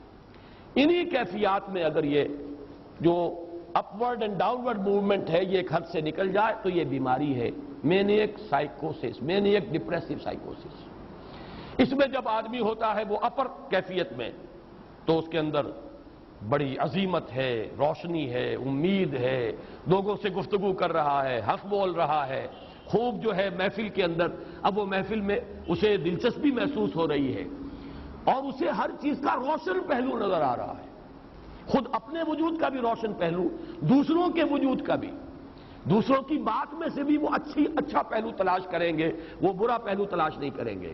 جب دوسری کیفیت ہے ڈپریشن کی، ہر ایک کی بات میں کوئی برائی نظر آئے گی، کوئی اس کی نیت کا فطور ہے، کوئی فساد ہے، کوئی یہ جو ہے بدنیتی کے ساتھ یہ بات کر رہا ہے، کوئی خیر کہیں ہے ہی نہیں، برائی ہی برائی ہے، مایوسی ہی مایوسی ہے، بدلی ہی بدلی ہے۔ یہ ہے در حقیقت وہ کیفیت، اس کو غالب نے بہترین انداز میں تعبیر کیا ہے۔ ذہین اور حساس انسانوں میں ان کی جو ترقی ہے وہ انہی مراحل سے ہو کر گزرتی ہے، اور ہر ڈپریشن کے بعد، ڈپریشن میں اس سینس میں استعمال نہیں کر رہا یعنی بیماری کی حد تک پہنچنے والی ڈپریشن نہیں، صرف قبض کی حد تک پہنچنے والا معاملہ۔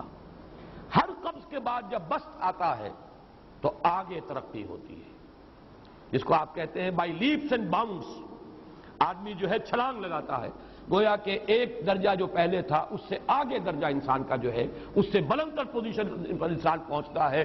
ہر قبض کے بعد جو نیا بست آتا ہے وہ ایک نئی کیفیت، نئی شان، نئی بلندی، نئی رفعت لے کر آتا ہے۔ اس کو غالب نے تعبیر کیا ہے بہت خوبصورت انداز ہے، رکتی ہے میری طبع تو ہوتی ہے رواں اور، یعنی شاعر بھی کبھی ایسا وقت آتا ہے شعر جو ہے وہ اس پر نازل ہی نہیں ہو رہا، شعر نہیں کہہ پا رہا، طبیعت میں رکاوٹ سی ہے، بندش سی ہو گئی ہے، کوئی کلام موضوع ہو ہی نہیں رہا، لیکن پھر جب یہ کیفیت جو ہے بدلتی ہے اور جب پھر بست کی کیفیت آتی ہے، رکتی ہے میری طبع تو ہوتی ہے رواں اور، پھر اس کے اندر ایک جولانی نئی ایک کیفیت جو ہے انشراح کی، وہ ایک بالکل نئی کیفیت، نئی شان کے ساتھ۔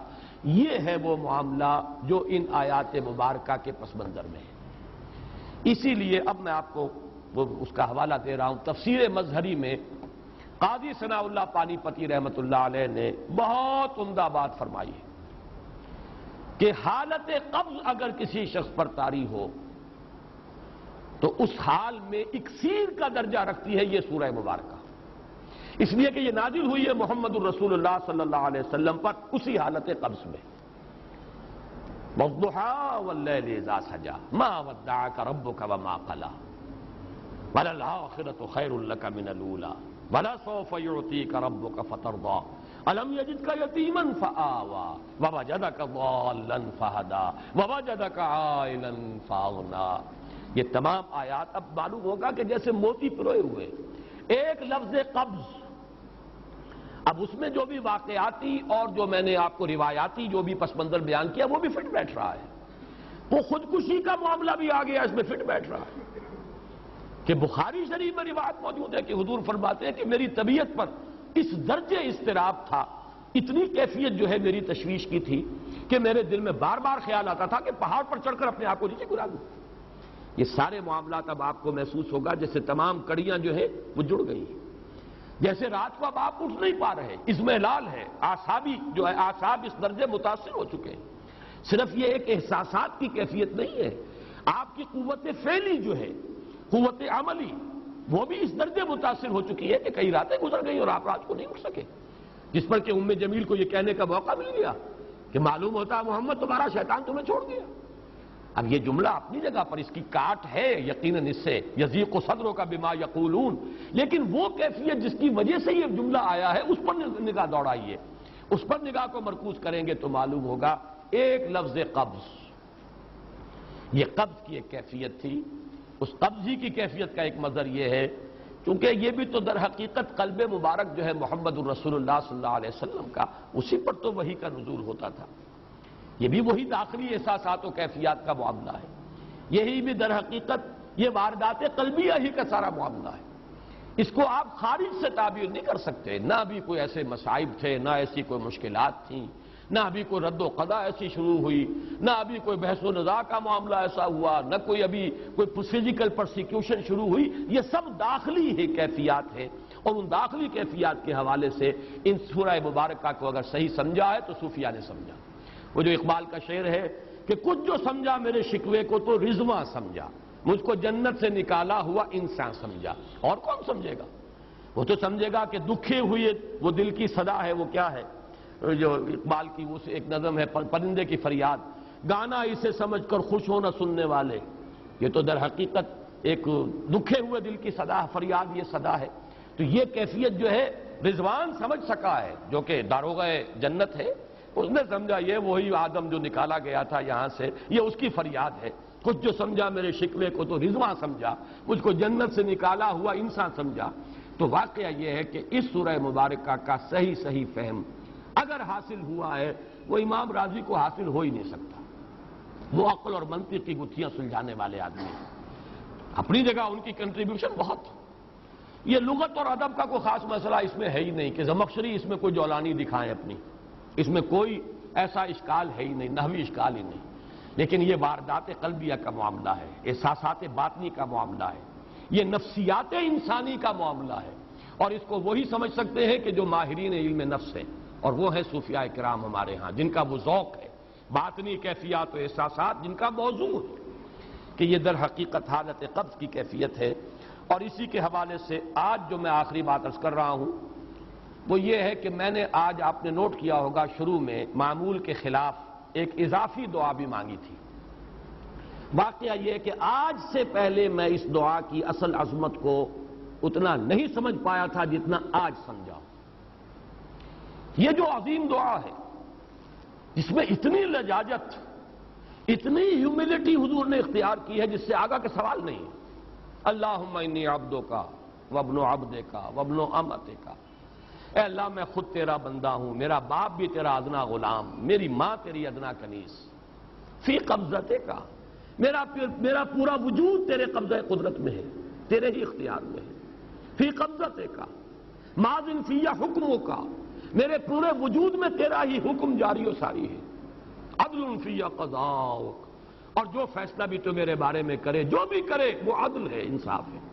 کہ ہر چہ ساقی ما ریخت عین الطاف، ماضٍ فی حکمک عدل فی قضاؤک ناصیتی بیدک، میری پیشانی تیرے ہاتھ میں ہے، جدھر چاہے موڑ دے. یہ جو اپنی نفی ہے، نفی اس اعتبار سے بھی اپنی انانیت کی نفی، انی عبدک وابن عبدک وابن امتک. پھر اپنے وجود کی نفی، اپنی مرضی کی نفی، اپنے اختیار کی نفی. فی قبضتک ماضٍ فی حکمک ناصیتی بیدک عدل فی قضاؤک. پھر دیکھیے واسطہ وہ دیا ہے جس سے اونچا واسطہ ممکن نہیں.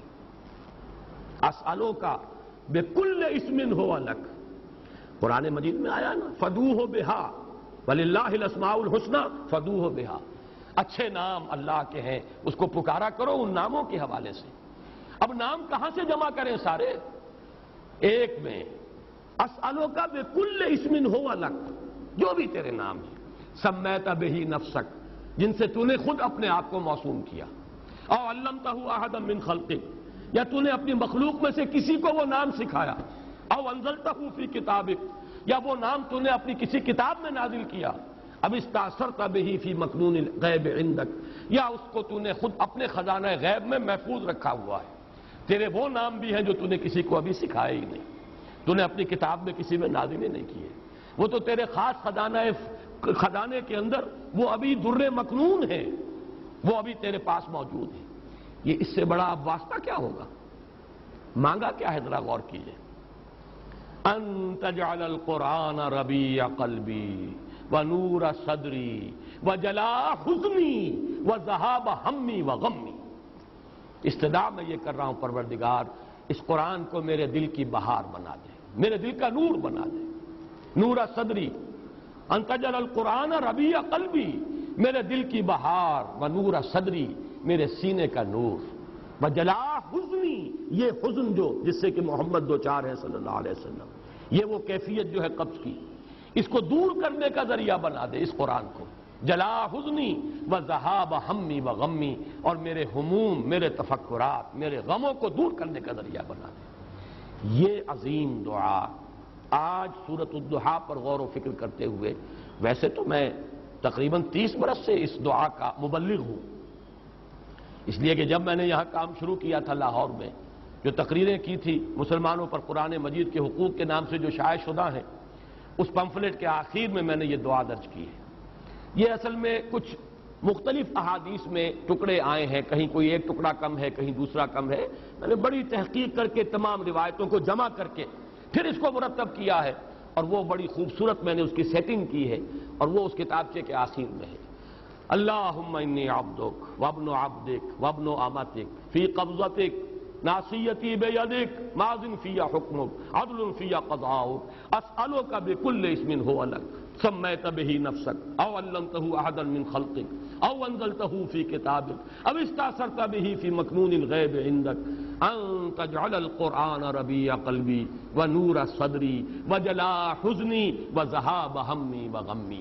یہ وہ کیفیت ہے، اور وہ قرآن جو اس کیفیت میں سب سے زیادہ پر تاثیر ہے وہ یہ قرآن ہے، ان دو صورتوں پر مشتمل قرآن، سورۃ الضحیٰ، سورۃ الانشراح۔ والضحیٰ واللیل اذا سجا ما ودعک ربک وما قلی وللآخرۃ خیر لک من الاولی ولسوف یعطیک ربک فترضی الم یجدک یتیما فآوی ووجدک ضالا فہدی ووجدک عائلا فاغنی۔ اب آخری حصہ رہ گیا، اس میں کوئی خاص وضاحت کی ضرورت نہیں۔ 3 آیت آخری جو ہے، فَأَمَّا الْيَتِيمَ فَلَا تَقْهَرْ وَأَمَّا السَّائِلَ فَلَا تَنْهَرْ وَأَمَّا بِنِعْمَةِ رَبِّكَ فَحَدِّثْ۔ ان میں سے جہاں تک تو پہلی 2 آیتیں ہیں، ان میں تو یوں سمجھیے کہ عام فطرت انسانی کے نزدیک جو چیزیں خیر ہیں، یہاں پر حضور کو بھی وہی حکم دیا جا رہا ہے یا تاکید کی جا رہی ہے، بلکہ ایک اعتبار سے یہ عدم مناسبت رکھتے ہوا نظر آتا ہے بظاہر۔ حضور خلق عظیم پر تو پہلے سے فائق تھے، قرآن مجید کی گواہی ہے، دوسری وحی نازل ہوئی ہے انک لعلی خلق عظیم۔ آپ کی طبیعت میں وہ رحمت، شفقت، مودت، لوگوں کے اوپر جو ہے لوگوں کے درد کو اپنے سینے میں محسوس کرنا، یہ تو پہلے سے موجود تھا، تو کہنے کی ضرورت کیا ہے؟ یہ اس کی ایک مثال میرے سامنے ہے، سورہ مدثر کی آیات 4، 5 اور 6۔ پہلے 3 آیات کا حوالہ تو میں دے چکا، یا ایھا المدثر قم فانذر وربک فکبر وثیابک فطہر والرجز فاہجر ولا تمنن تستکثر۔ یہ 3 آیتیں جو ہیں یہ بڑی وہاں محسوس ہوتا ہے بظاہر کہ جس بلندی پر بات ہو رہی تھی یہ باتیں کچھ اس کے ساتھ کچھ اس متناسب نہیں ہیں۔ معلوم ہوتا ہے کہ یہ چیزیں حضور کی طہارت ذاتی، کپڑوں کا پاک رکھنا، جسم کا پاک رکھنا، احسان کرنا، تو یہ نہ چاہنا کہ کوئی اس کا بدلہ ملے، یہ ساری چیزیں جو ہیں یہ تو یوں سمجھیے کہ وہ بنیادی اخلاقیات ہیں جن کو حضور کو بتانے کی ضرورت نہیں جس مقام پر کہ محمد رسول اللہ فائز تھے۔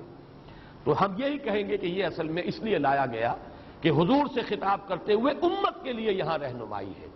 ہم میں سے ہر شخص کو ضرورت ہے اس کی، جو بھی آپ کے نقش قدم پر چل کر یہ کام کرنا چاہے، دعوت الی الخیر اور انذار اور تکبیر رب کی جد و جہد میں اپنے آپ کو مبتلا کرنا چاہیں، وہ پہلے یہ کام کر لیں، اپنے جسم کو بھی پاک کریں، اپنے کپڑوں کو بھی پاک کریں، ہر طرح کی گندگی علائش سے اپنے آپ کو آزاد کریں، اور یہ کہ احسان دھرنا اور کوئی کام کسی کے لیے خیر کا کرنا، کوئی اور اس کا کوئی بدلہ لینے کے لیے ان تمام پستیوں سے اپنے آپ کو بلند کریں گے تو وہ کام کر سکیں۔ وہی معاملہ میں یہاں سمجھتا ہوں، اما الیتیم فلا تقہر، یتیم پر قہر کہتے ہیں غالب آ جانا، چھا جانا، ڈومینیٹ کر جانا، قہار کہتے ہیں اس کو جو چھایا ہوا ہو، غالب۔ یتیم کے اوپر اس طرح کا تعلق اس کے ساتھ یا ایسا سلوک کہ وہ اپنے آپ کو دباؤ میں محسوس کرے، یہ ہے در حقیقت جس سے روکا جا رہا ہے۔ اب اس میں وہ احادیث اور یتیموں کے ساتھ حسن سلوک کی ترغیب، اور حضور نے جو فرمایا انا وکافل الیتیم کہاتین یوم القیامہ، یہ آپ کو مختلف تفاسیر کے اندر یہ چیزیں مل جائیں گی، اس وقت تو ہمیں صرف رب کو سمجھنا ہے۔ اما الیتیم فلا تقہر نسبت کس سے ہے؟ الم یجدک یتیما فآویٰ، آپ کو ہم نے پایا، دیکھا یتیم، پیدا ہوئے دنیا میں یتیم، در یتیم، ہم نے ٹھکانہ دیا کہ نہیں؟ اب اس کا حق ادا ہوگا اسی طریقے سے کہ ہر یتیم کے سر پر آپ کا اسی طرح شفقت کا ہاتھ رکھا رہے، اس کے لیے اس خیر ہو، بھلائی ہو، اس پر قہر نہ ہو، جبر نہ ہو، معاذ اللہ اس کا کوئی امکان حضور سے نہیں تھا۔ وَأَمَّا الْيَتِيمَ فَلَا تَقْهَرْ وَأَمَّا السَّائِلَ فَلَا تَنْهَرْ، آپ کو پایا تنگ دست ہم نے غنی کیا۔ تو یہاں پہ اگرچہ سائل کے مفہوم کو لوگوں نے بیان کیا ہے، زیادہ واضح کیا ہے، اس کو ایکسٹینڈ کیا ہے۔ ایک سائل ہے مانگنے والا، روٹی مانگنے والا، پیسہ مانگنے والا، مدد چاہنے والا، یقیناً وہ بھی سائل ہے اور اسے بھی جھڑکنے کی اجازت نہیں ہے۔ اما السائل فلا تنہر، جھڑکو نہیں، معذرت کرنی ہے تو بڑی نرمی کے ساتھ معذرت کر لو۔ قول معروف ومغفرۃ خیر من صدقۃ یتبعها اذى، بھلی بات کہو اور معاف کر دو یا خود اس سے معذرت کر لو، یہ کہیں بہتر ہے اس سے کہ کسی کو کوئی خیرات بھی دو اور پھر کوئی جملہ بھی ایسا کہہ دو جس سے اس کی عزت نفس جو ہے وہ کچھ دی جائے اور اس کو تکلیف پہنچے، اذیت ہو۔ تو یہ سیرت یہ ہے کہ سائل کو جھڑکو نہیں، اما السائل فلا تنہر۔ البتہ اس میں علماء نے اور مفسرین نے مزید جو شامل کیا ہے، سوال علمی بھی ہوتا ہے، ہدایت کا طالب بن کر بھی کوئی آتا ہے، عبس وتولی ان جاءہ الاعمی وما یدریک لعلہ یزکی او یذکر فتنفعہ الذکریٰ، اس سے بھی روک دیا گیا۔ کوئی بھی طالب خیر بن کر آیا ہے، کوئی بھی اگر مرشد ہے، اس کے پاس کوئی رشد و ہدایت کی نیت سے آیا ہے، اس سے اپنے آپ کو وابستہ کر رہا ہے، کوئی متعلم ہے جو کسی معلم اور استاد اور عالم کے ساتھ جو ہے اس کے سامنے زانو تلمس طے کر رہا ہے، کوئی مستفتی ہے کسی عالم سے یا مفتی سے فتویٰ طلب کر رہا ہے، کوئی الجھن ہے کسی کی علمی اور وہ اس کا حل چاہتا ہے، وَأَمَّا السَّائِلَ فَلَا تَنْهَرْ۔ البتہ آخری آیت جو ہے وہ حضور صلی اللہ علیہ وسلم کی شخصیت مبارکہ کے اعتبار سے بالکل ہم وزن اور بالکل متوازن ہے۔ وَأَمَّا بِنِعْمَةِ رَبِّكَ فَحَدِّثْ، اور جو نعمت ہے آپ پر ہوئی ہے جو آپ کے رب کی طرف سے، اس کا خوب چرچا کرو، اسے خوب بیان کرو، حدث، بیان کرو، عام کرو، پھیلاؤ، چرچا کرو۔ اب اس کے جو معنی لیے گئے ہیں، سب سے پہلا اس کا مفہوم ہے نعمت کا اعتراف اور اظہار۔ اللہ کی کوئی نعمت آپ پر ہوئی ہے، آپ اس کا اعتراف بھی کیجئے اور اظہار و اعلان بھی کیجئے، لوگوں کے سامنے بھی بیان کیجئے۔ یہ بھی شکر کی سب سے پہلی منزل ہے، بہت بنیادی منزل ہے۔ اس کی بالکل برعکس کیفیت یہ ہے کہ کسی شخص کو اللہ نے آسودگی دی ہے لیکن پھٹے کپڑے پہنے پھر رہا ہے، نعمت کو ظاہر نہیں کر رہا۔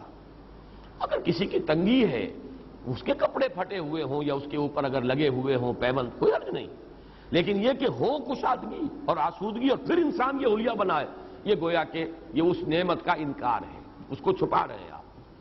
تو اعتراف و اظہار نعمت اور اس پر اللہ کا شکر ادا کرنا۔ دوسرا مرحلہ ہے نعمت کی حق کی ادائیگی، جس کام کے لیے وہ دی گئی ہے نعمت اس کو اس کے لیے استعمال کیا جائے، جس کو کہ امام راغب اصفہانی نے یہ شکر بالجوارح سے تعبیر کیا ہے، اس کا حق ادا کرو اس نعمت کا۔ لیکن سب سے اہم حصہ جو ہے جو حضور پر نعمت خصوصی ہوئی ہے صلی اللہ علیہ وسلم، وہ نعمت ہدایت۔ سب سے بڑی نعمت ہے ہی نعمت ہدایت، بلکہ میں آگے بڑھ کر جملہ کہہ رہا ہوں، نعمت ایک ہی ہے اور وہ ہدایت ہے، اور کوئی نعمت نہیں دنیا میں۔ ہر نعمت دوسری جو ہے وہ تابع ہے۔ اگر نعمت ہدایت ہے تو صحت بھی نعمت، اولاد بھی نعمت، مال بھی نعمت، فرصت بھی نعمت۔ اغتنموا خمسا قبل خمس، 5 چیزوں کو 5 چیزوں سے پہلے غنیمت سمجھو، اپنی زندگی کو موت سے پہلے غنیمت سمجھو، یہ بھی نعمت ہے۔ فرصت کو مصروفیت سے پہلے غنیمت سمجھو، فراغت فرصت۔ اسی طریقے سے صحت کو بیماری سے پہلے غنیمت سمجھو، جوانی کو بڑھاپے سے پہلے غنیمت سمجھو، تنگ دستی سے پہلے اگر اللہ نے فراخی دی ہے غنیمت سمجھو۔ 5 ہی نعمتیں ہوئی، عمر ہے، صحت ہے، اور دولت ہے، فرصت ہے، یہ تمام چیزیں نعمتیں ہیں۔ لیکن نعمت ہونا ان کا منحصر ہے اگر نعمت ہدایت بھی موجود ہے، یعنی جس کو آپ کہتے ہیں نا وہ چیز کہ جو جس سے مس کر جائے گی وہ سونا بن جائے گا، اور اگر وہ شے جو ہے وہ مس نہیں کر رہی تو لوہے کا لوہا ہے۔ ان میں سے کوئی شے نعمت نہیں ہے جب تک نعمت ہدایت نہ ہو۔ اگر آپ کو صحت ہے اور ہدایت بھی ہے، آپ اس صحت کو خیر کے لیے استعمال کریں گے، دولت ہے، ہدایت ہے، خیر کے لیے، بھلائی کے لیے، اللہ کے دین کے لیے، لوگوں کی مدد کے لیے استعمال کریں گے۔ اور اگر صحت ہے، ہدایت نہیں ہے تو بدماشیوں میں جا کر اپنی جو ہے قوت جو ہے صرف کریں گے، وہ فرصت جو ہے کسی اور برے کام میں لگائیں گے۔ اگر ہدایت نہیں ہے تو وہ تو زحمت ہو گئی، وہ رحمت نہیں زحمت ہے، نعمت نہیں بلکہ وہ عذاب کا ذریعہ بن گیا۔